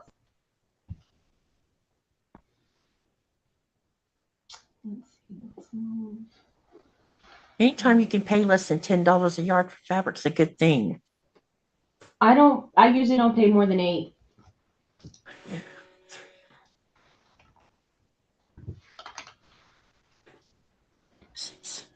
I don't care where I'm shopping. Fat Quarter shop. I don't care where it is. If it's more than $8 a yard, I'm usually out unless it's brand new and very different, and I really like it. Yep. Myra was telling me there's a quilt shop over where she's at that sells batiks at $6.99 a yard. I And wish. so Actually, no. while I'm I in don't Florida, I'm going to be visiting that shop. I don't. I'm actually glad that I don't have that because I'm glad I don't have that. Why? Because you'd be buying all the I time. get in so much trouble. I love batiks. Just $6.99 a yard, period. No matter what it is, I'd be all over it. Yep. I'm sure that the cotton's that same price too. Bring me over here and see that. I'd like to have Greenland Quilter Katy. Like to hear how things are over there. Very interesting. Yeah, I'd be happy to share anything you want to know. If you have any questions, please ask. If I can't answer them, Nikolai can. If I am ready. Yeah, if he's around at the time. Well, right now he's here. Rabbit woman.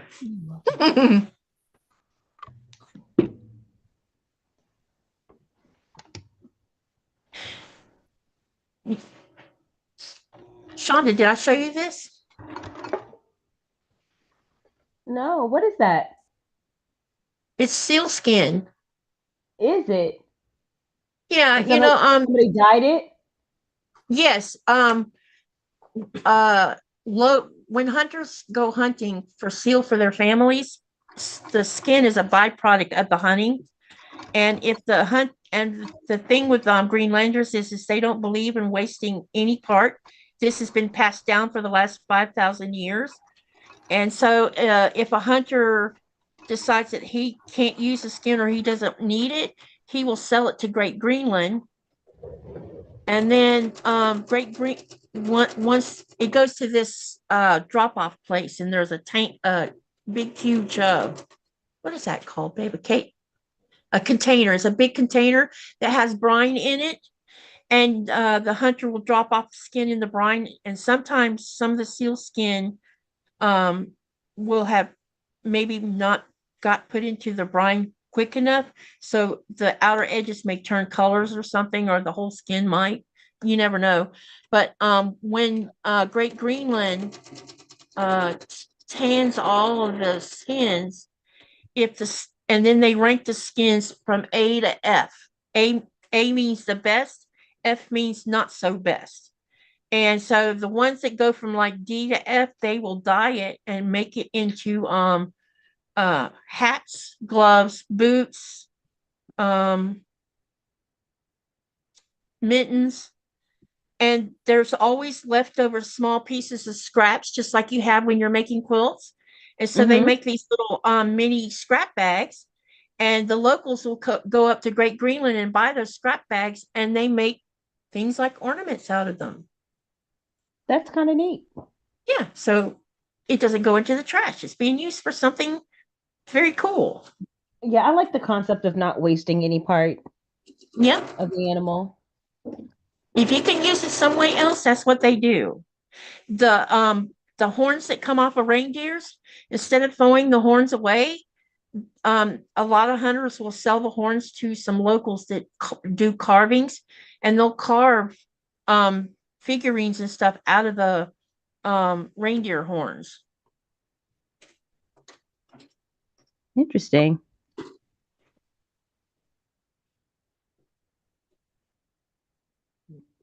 Do Do they have reindeer? Yes, we have reindeer here.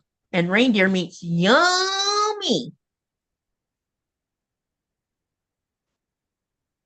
Now I've had Musk. regular deer meat, but I've never had reindeer meat. It tastes better than regular. You've probably had what, white-tailed deer? Kind of like Florida deer, or have you had something bigger? I couldn't tell you. I didn't kill it. Oh, okay. Well, I don't yeah, know. the I don't reindeer meat know. tastes, to me, it Um, tastes better. somebody else killed. Like I didn't even know I was eating deer meat at the time because my grandmother didn't tell me because she knew I wouldn't eat Bambi, so she didn't tell me till after I ate it. Oh, well, maybe whoever hunted it was a still hunter and not one that used dogs to run the heck out of them. Because the meat tastes bad when you use dogs to run them. No, yeah, I don't know how this was done. All right, I'm missing a navy blue, which means it's probably on the floor. I know it wasn't bought in a store. I know it didn't come from the store, but I don't know what kind of I was a child, so I don't know what kind of deer it was. My dad didn't like hunters who use dogs to run deer. Good that I'm looking at this. Did you find a pin? Yeah. I need to find that magnet so we can check the floor every night, just in case. Because I'm not used to having dark carpet like this that I can't see. I don't think I have any E6000. I don't. I don't know. Do Greenlanders call reindeer venison? We'll just call it reindeer. They just call it reindeer or doo doo. Do. Doo. Yeah. That's doo is the Greenlandic word for reindeer. And buisi is the Greenlandic name for seal. Umimmak. Huh? Umimmak. That one is Muskox. muskox. Yeah. Yeah. Had to think about that one for a minute. Nee. Chaunda, where do you live? Samantha asked. Oh, I am in North Carolina, like right outside the Raleigh area. So I will be at QuiltCon this year since it's in Raleigh. It's basically home. I think it's going to be so cool to meet you. I think so too. I'm going to bring some special stuff with me to give away to all of you guys. That's kind. Yeah, I got to bring something from Greenland so you'll have something that you can say, hey, this came from Greenland.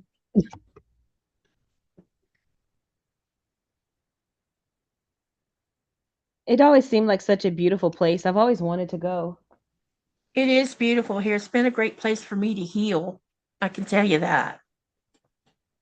It's very relaxed, and it's not life in the fast lane. Tell them your first encounter with the ice cat. Oh, the ice cap. Oh my gosh. Somebody says, my son hunts and we have venison all the time. We make hamburgers, spaghetti, and sausage. Oh my gosh, there's nothing better than venison pork sausage. Because my dad used to take and kill a pig whenever he killed a deer, and then they would make a sausage with some of the meat. Nice. And it would be tasty. Oh my gosh, it's so tasty.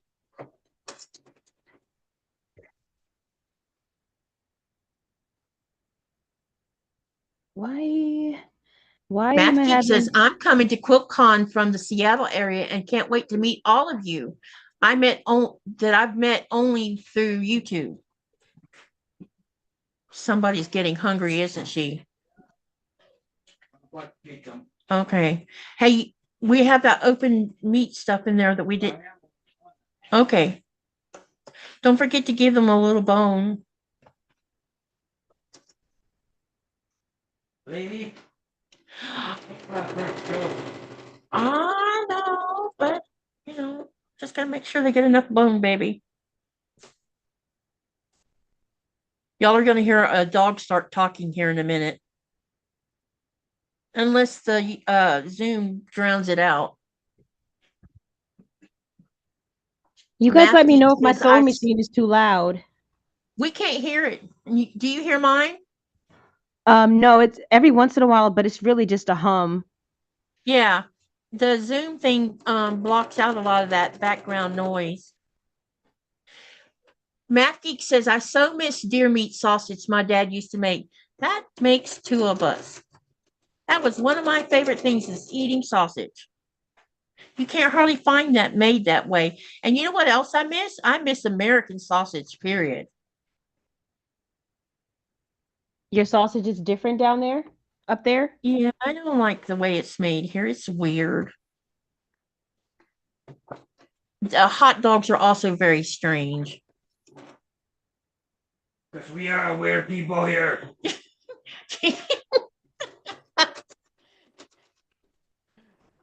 Nikolai says that's because we're very weird people.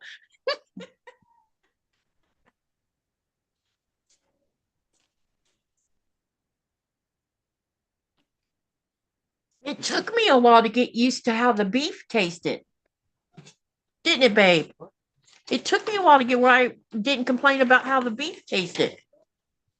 Because it had that strong taste, and now I don't even notice it anymore. But it took me a little while to adjust to it because they don't grain feed cows.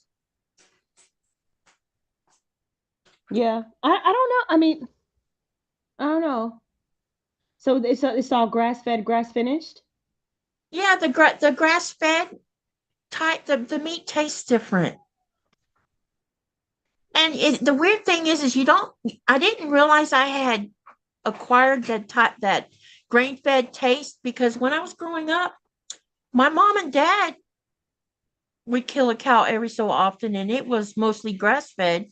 I mean, it got some grain. My mom would go down there and spoil them by feeding them sweet feed just because it was like a treat for them. But most of the time, they were eating grass. And so I never remember the beef tasting strong.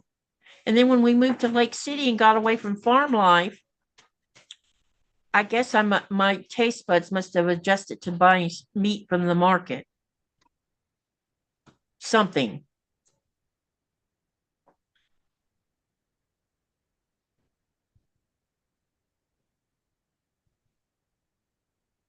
Okay, Math Geek. Samantha says she lives in Georgia. Nice. That's where Adrian's family lives. We were just there for Thanksgiving. Which part of Georgia? What part of Georgia do you live, Samantha?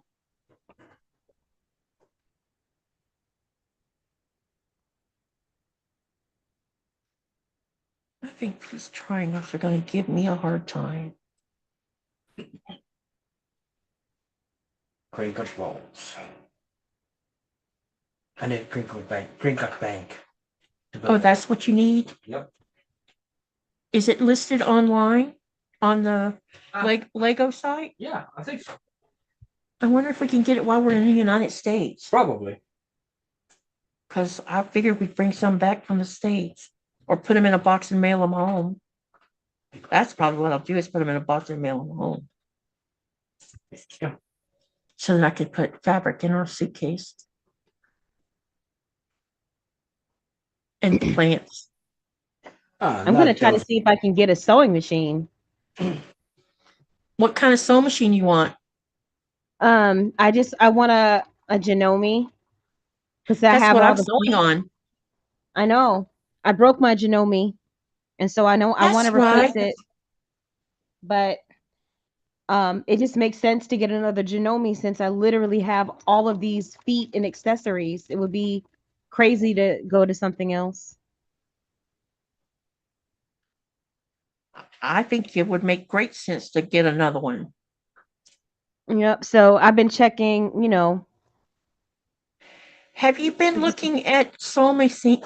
Let me try that again. Sewing machines plus to see if they've had any on sale?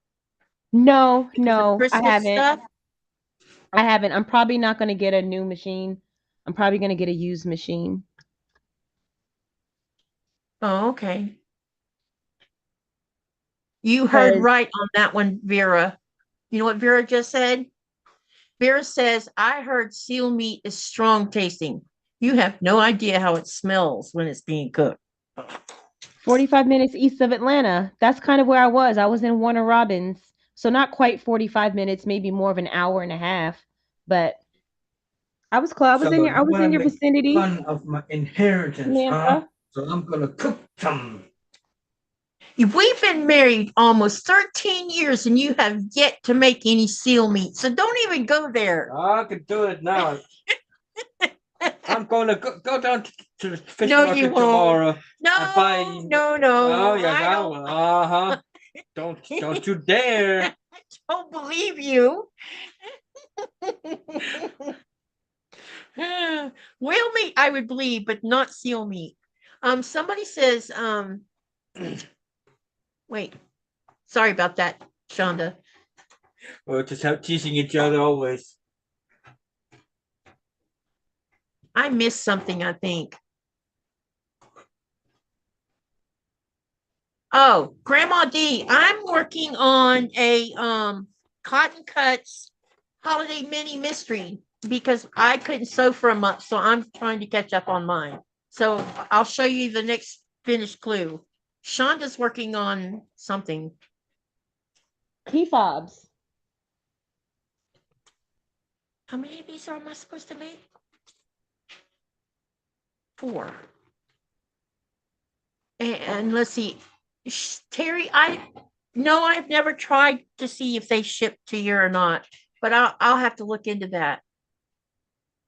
And Vera says, I watch all types of documentaries and enjoy seeing how others live in other countries. Oh, same here.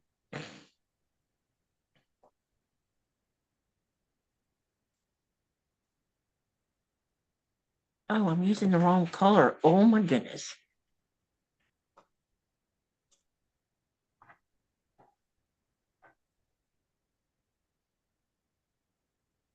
Oops. I was about to make a big mistake.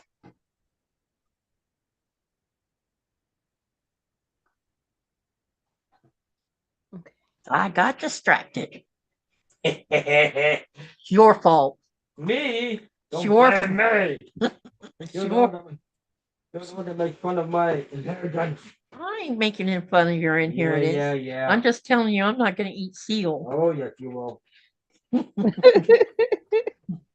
It'll never happen in your lifetime. What are you doing in here, big man? Hey, Koda, come on, Koda. Oh, because he just got done eating. Yep, come on. Go on, old man. Good boy. Good boy. There's been some new videos out on YouTube about Greenland over the last month that has to do with the ice cap. Our ice cap is suffering. And the farmer or the hunters way up north are suffering with it. They can't fish or hunt. And that's how they feed their families. And it's very sad. But the temperatures have dropped over the last 3 days. So let's hope that the sea ice is finally forming up there for everybody's sake.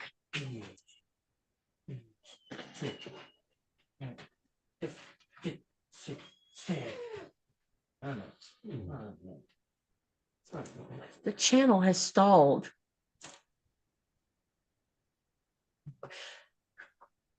So, anyone want to share what their share one or well, how about this? Share two. Share 2 things that's been passed down from one generation to the next that you do as a tradition for Christmas. Something's about to turn off, honey. He says your monitor is about to turn off. Please press OK.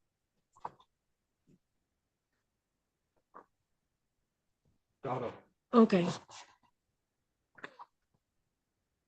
You're good. I thought it was going. Oh, pull the screen. There we go. Yeah. No, felt like that. Yeah. Go, get. That item behind, oh, thank you. It's my crocheted mandala that I made. Go, go, go, go.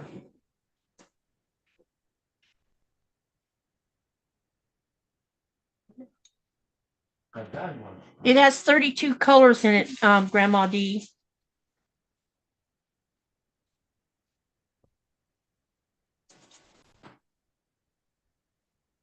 See, I don't hear your machine at all, Chaunda. Yeah, I did. I turned off the background noise. So I was hoping that it would be kind of silent for you guys. And Yeah, I don't hear it at all.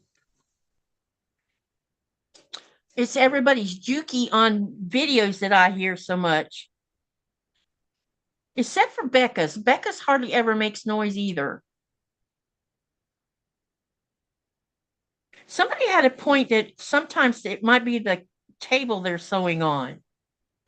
yeah, I have a Well, first my machine is set into a table, and then I have a thick like sewing pad underneath it, like a vibration pad underneath it to help with noise.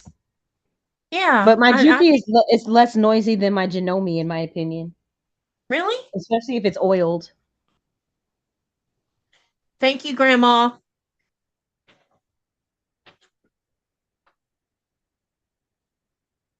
See, when I first moved to Greenland, I had a lot of time on my hands, so and I knew how to do simple crochet stuff, and someone in Facebook said, "Why don't you come join this group? They're about to start a year-long crochet along, and it was called Sophie's Universe."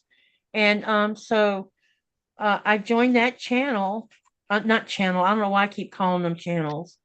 Group, and it turned out that that year-long crochet along for Sophie's Universe hooked me, and so I ended up after I finished Sophie's Universe, this Mandala Madness year-long crochet along started, and I joined that group for that one, and basically I used cotton thread for that one instead of worsted yarn, and a number 3 DMC, Red Heart, and Lily is what I used, and I bought 32 colors, and because I couldn't find any more colors to buy to make more colors out of it.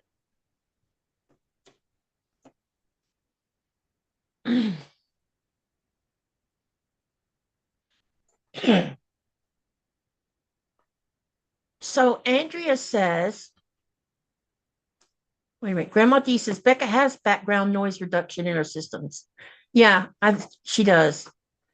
Andrea says all the kids get to open one gift of their choice on Christmas Eve after dinner, and then one child gets to play Santa each year and pass out the gifts on Christmas Day. That's one of their traditions. Anyone else want to share what they do for a tradition?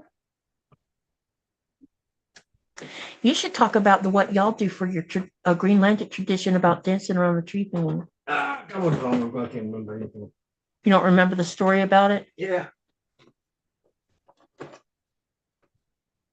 Because I don't know why they dance around the tree either. I think it was I think they tried to do that for the younglings. Yeah, but there's a reason why they do it though, right? Yeah, I can't remember though. I haven't done that in a long time, so I slipped my mind. Remember they did that first time I visited here Yeah. over at Nice place. no, it wasn't Naya's. It was Sophie. no, it wasn't Sophie either. It was Anda's first wife. Judith. Judith. It was at their place.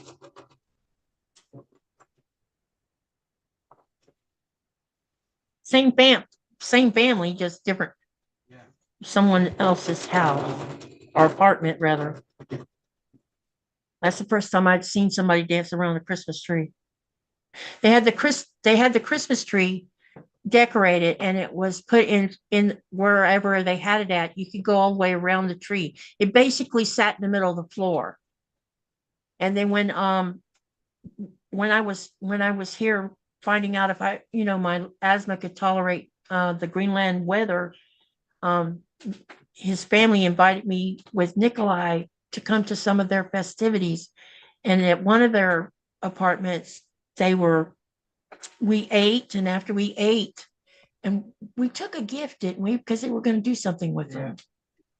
We traded gifts or something. We give them a gift. We gave them a gift, but then they gave us something, remember? Yeah, they gave us a gift too. Yeah. So, but they danced around the Christmas tree while they were playing music. But I'm not sure what traditional story there was behind it, because back then hardly anybody could talk to me in English.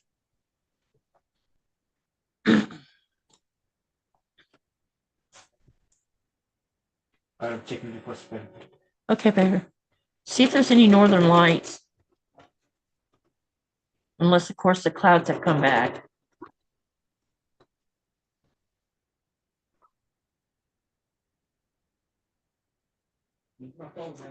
Okay, baby.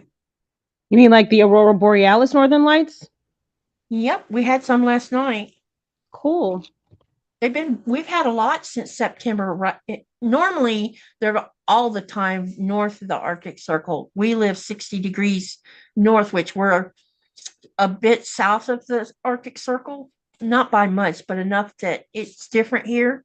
So we don't always see the northern lights all the time. But this year, the sun has been super active with blasting out CMEs that hit our atmosphere. And it creates magnetic storms that create the northern lights. So it's pretty interesting.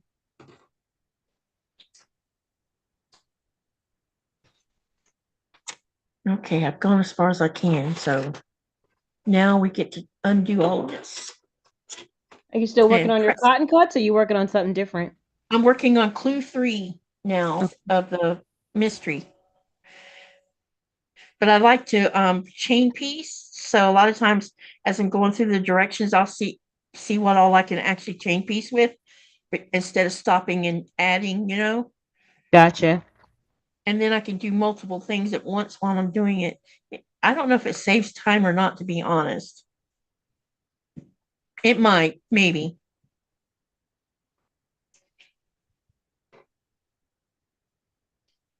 So far, the pattern has been pretty easy to me. No one else wants to share what they do as a tradition for Christmas? I don't have anything.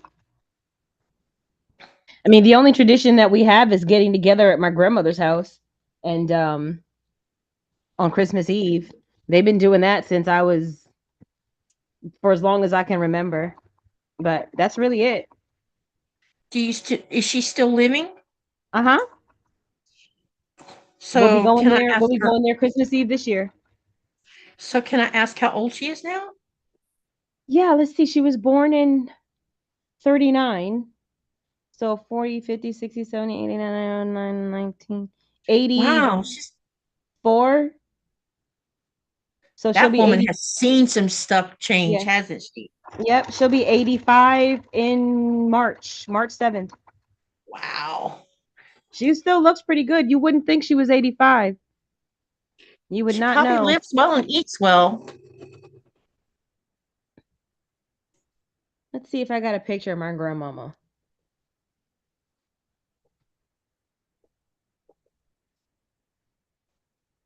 Are you guys still enjoying the live, or are you getting bored?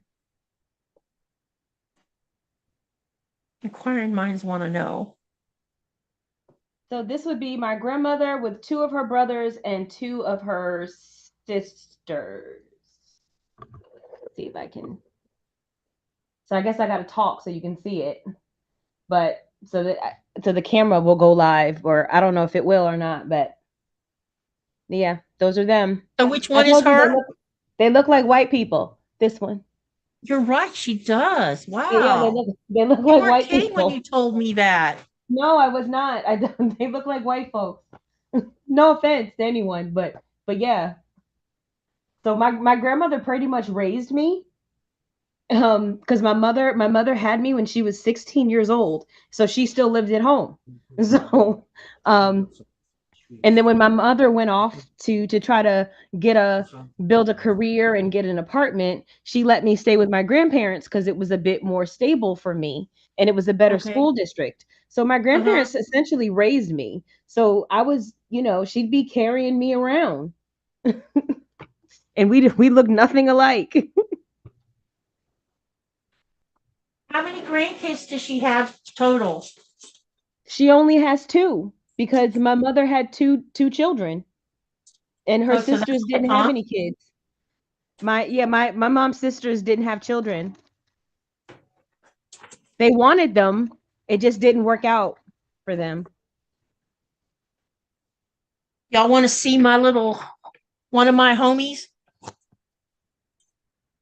This is Nora. Nora.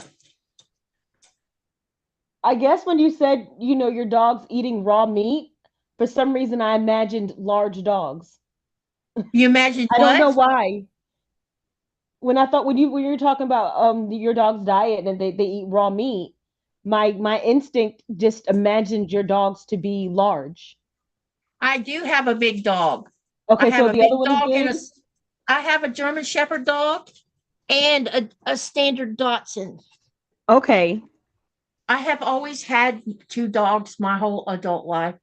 And before I moved here, the only reason I had Ichi at the time was because here's what happened. One of my daughters came home one day. I think it was the youngest one, and she says to me, "Mom, you know that forest fire that's turned our whole state to darkness?" I said, "Yeah." She says, "This man has a lot of puppies on the ground in the middle of Osceola National Forest," and I'm like, "Okay." She says, well, the fire is surrounding them. They're evacuating them, and he's basically going to go stay at his sister's house. And uh, I said, okay, so what's that got to do with us? She says, Mom, his sister won't let him bring all those puppies, and they're 5 or 6 weeks old. And I said, okay, we do have 4 German Shepherds. I know, Mom, but you got to rescue at least one of them. And I said, well, what kind of dog are they? She says, well, he claims they're Dachshund and Terrier. I'm like, okay. So, I haven't had a small dog in our house since my kids were, even before my kids were born. As an adult, I hadn't had a small dog. And so she says, come on, Mom, help them out. If we can get them all adopted out, they won't end up in, somewhere in the ground. Right. And I said, so I went out there and I looked at them, and I came home with a little black and tan, and she was so tiny when I brought her home, but her mother was full mini Dachshund, and her dad was half Dachshund, half Terrier. Okay. And I never did see the father, but I saw the mother, and she was little. So when I brought her home, and started nurturing her and taking care of her, I fell in love with the breed because Dachshunds are a bit interesting. And so when I moved to Greenland, I brought her with me, and because by then I didn't have any German Shepherds left. My last one died at 11, and I just didn't get another one because at the time I just didn't I wanted another one, but I just didn't have the money to buy one.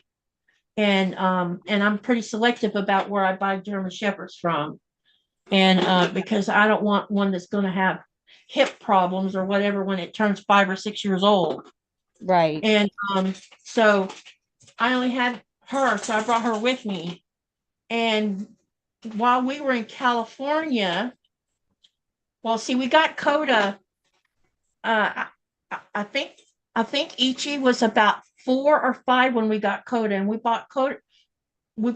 Coda came from the Czech Republic, and he came from German bloodlines that I knew something about, and so I knew I would get a dog that had good hips and elbows, but he also would be a bit driven.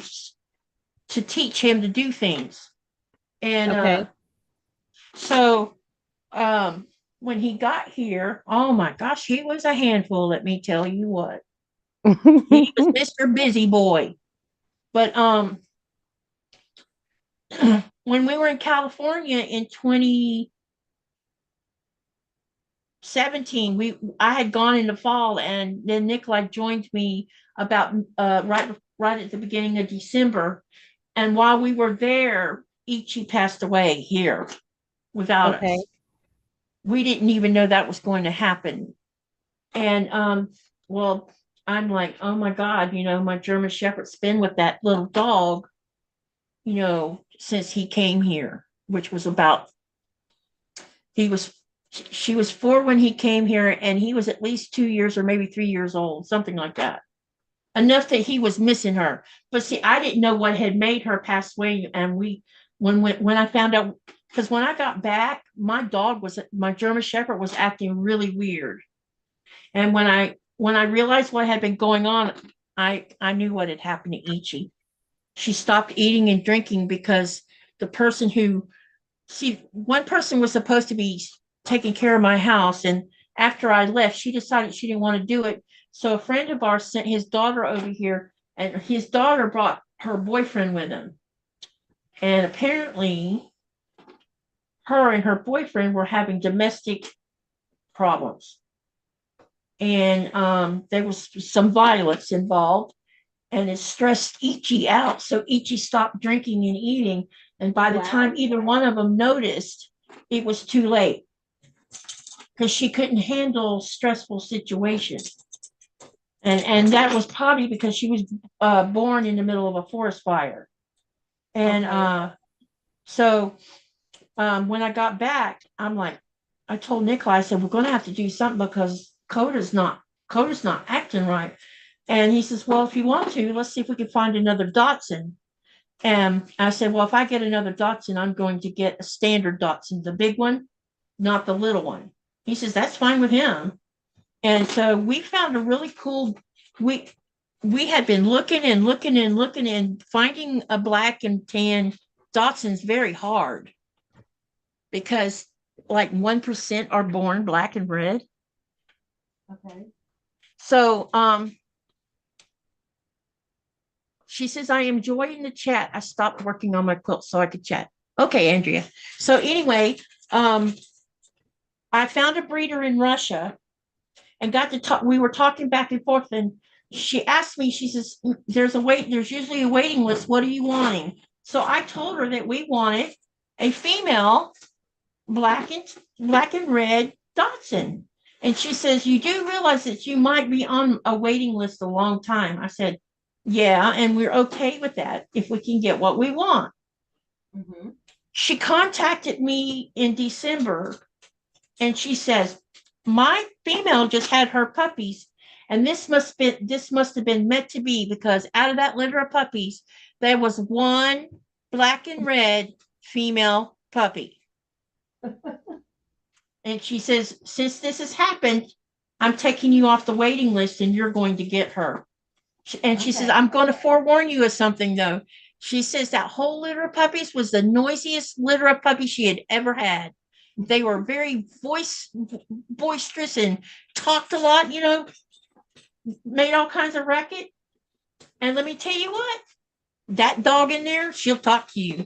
She'll tell you when to feed her, when she's got to go to the bathroom, if she wants to be put, get in the bed with us. And if you stop petting her, she'll even go like that at you. It's comical. Nora, don't be going over there and messing around with plants. Some of them are not dog friendly. Yep, I'm talking about you. I don't think I have any. So now Coda is 9.5, and Nora's 5. Oh my gosh, she's a. Hey, honey, Nora's going to have her 6th birthday this week. She turned 6 this week. I almost forgot. So now we know it's getting close, because Coda's starting to show that, he's going to be going down, because he's been having issues and stuff. And so we know it's coming. And I cannot have Nora without a playmate because it will be traumatizing for her. Because we found out that she is super attached to Coda. A friend comes by and takes Coda out for walks sometimes, and Nora sits and howls the whole time he's gone. Oh wow. She pants and howls. She literally is hyperventilating. And you can walk out into the foyer and she'll be sleeping on top of him, or she'll be spooning him, or she'll have her whole head in between his legs, and all you see is the backside of her body. It's comical. No. No. Yeah, I thought about getting a dog, and I didn't want to make any rash decision. So we said, well, we'll wait until March, and then if we still want a dog, then we'll do it. Yeah, that's a good way of doing it. So I love this bloodlines where we got her from, but I can't bring myself to as much as I love the bloodline and the breeder of her, I can't I don't know, maybe I'm making too much of this. I can't put our money into his war machine in Russia. See, there was no war going on when I bought her.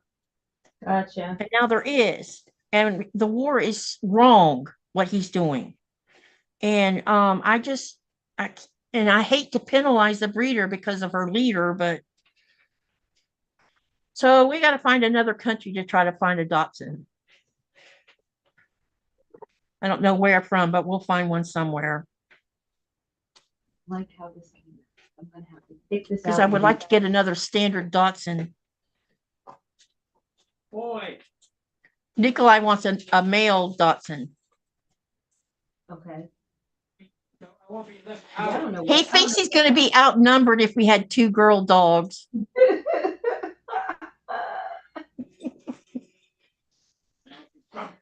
He says it'll make him grumpy if he's outnumbered. Right.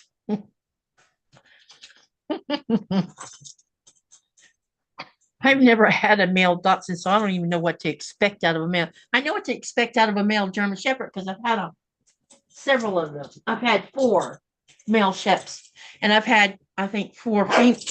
Really? See what I mean? What do you want? No, don't you jump off that sofa. Nope. Let me turn the camera down again so you can see her. Hey, how you Say doing? hi. Nope, don't you jump off of there. No jumping. No jumping. He's cute. Or he or she. Her name is Nora. Hi, Nora.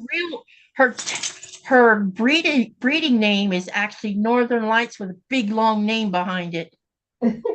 So it's like 4 names. She's Northern Lights plus the name of the breeder. So we call her Nora for short. Hey, Nora. Yeah, I haven't had a dog in a very long time. I don't know that I could live without a dog, to be honest. But the reason I'm not getting another German Shepherd is because I know physically it's time for me not to get another one. Because I've been having a lot of problems with I have a problem with a nerve problem in my leg because of my spine. And so it's gotten where it's too much. And to get a German Shepherd puppy, it would be just crazy. Wanting to, because you have to give German Shepherds a job. You can't lock them up and expect them to behave. Okay. I've never had a German Shepherd, so I've had like labs, and I think I had a mini pincher, but that's about it. Imagine a lab, only a German Shepherd acting like a lab. Because Coda, when we got him where he was swimming in the lake, and you'd throw a ball, and the further out you threw it, the more he loved it, and he would swim and fetch till he was about to drop dead and still keep going. That's how much he loved it. And you got, and that was a job that we gave him because he loves it. And German Shepherds have to have jobs. Yeah, If you I didn't don't know give that. them jobs, then they become barkers or different things. Bark too much or become aggressive or all kinds of things that happens with German Shepherds. But you can raise a German Shepherd with a child, and he Mhm. will protect her or him no matter what. My dad had one a long time ago. They're very smart and intelligent. But I think this Dotson's smarter than Coda. And Coda's not dumb. Well, she watches things you do. Like we have a gate that's over to keep her from coming into the kitchen at night. It keeps them in the foyer. Mhm. And she watches, and if she sees that you didn't close it all the way, she sees you didn't. And her little nose, she opens the gate. That's how smart she is.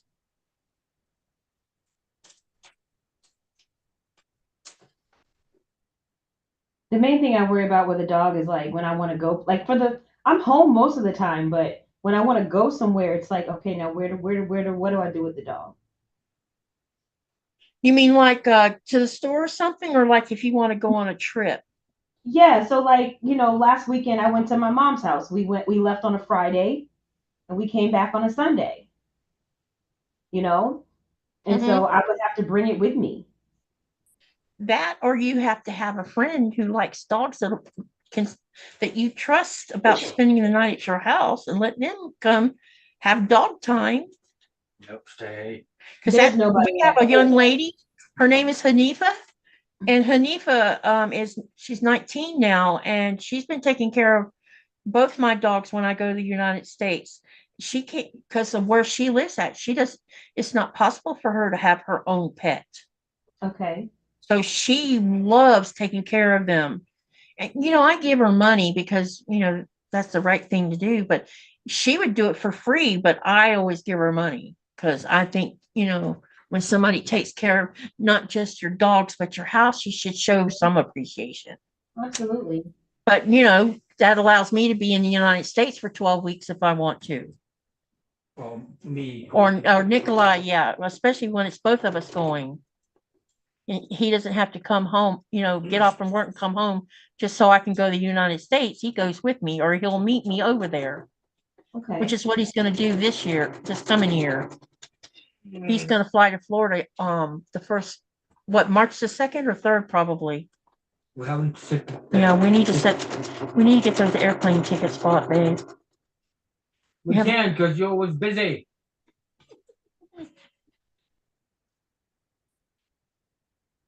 Are you guys still awake in the chat?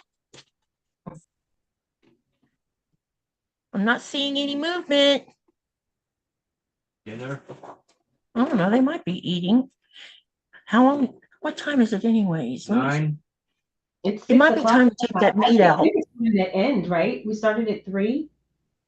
Yeah, started at 6, so 7, 8, 9. I said 3 hours, right? Oh, it's time for us to stop soon. Are you ready to stop? Yeah, I probably got to go cook dinner. Okay. Yeah, we've been on for 3 hours, so I'm pretty sure that's what. Let me see what the computers or the. Well, I know we started late, so. Oh boy.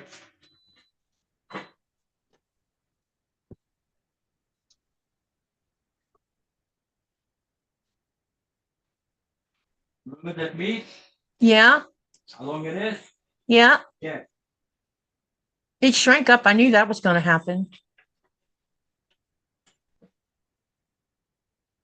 Oh, I don't know. It doesn't say how long we've been on here, but I know we've been on here at least 3 hours. Because it does say 6. We started at 6. Okay. So looks like we have gotten to the 3-hour mark. What is wrong with this thing? It hadn't dried up, did it? Oh, okay. Yeah, that's good enough, baby. It's done. See how much it has shrunk? Yep, a lot. Like Okay. half of it. So, yep, we've been here for 3 hours. So thank you. You're ready to go, right, Chaunda? Yeah, I gotta go smoke. Well, I at least need a little time to put the smoked meat in the pressure cooker. Okay. So you want to sit? I'll let you say goodbye first, and then I'll say goodbye afterwards. All right. Well, this is the first time I've ever done a live ever. So thank you, Katie, for dragging me out here because I probably wouldn't have done it. And thank you to all who joined. Thank you for everyone who looked at my channel or subscribed to my channel. I appreciate that.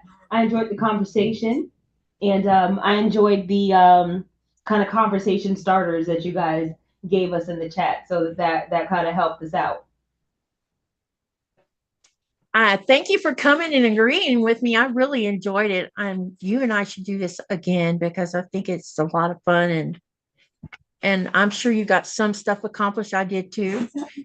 Say, look at her. She got quite a bit done.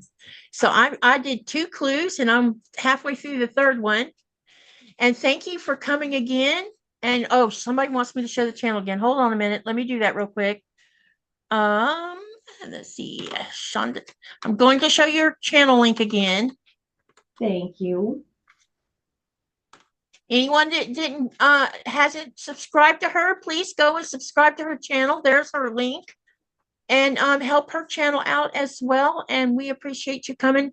And thank you for coming to my live. I'm so glad to be back online sewing again. Oh my gosh, I'm just totally, it feels good to get to sew again and get it out there. So thank you again for coming. And so we're going to say goodbye.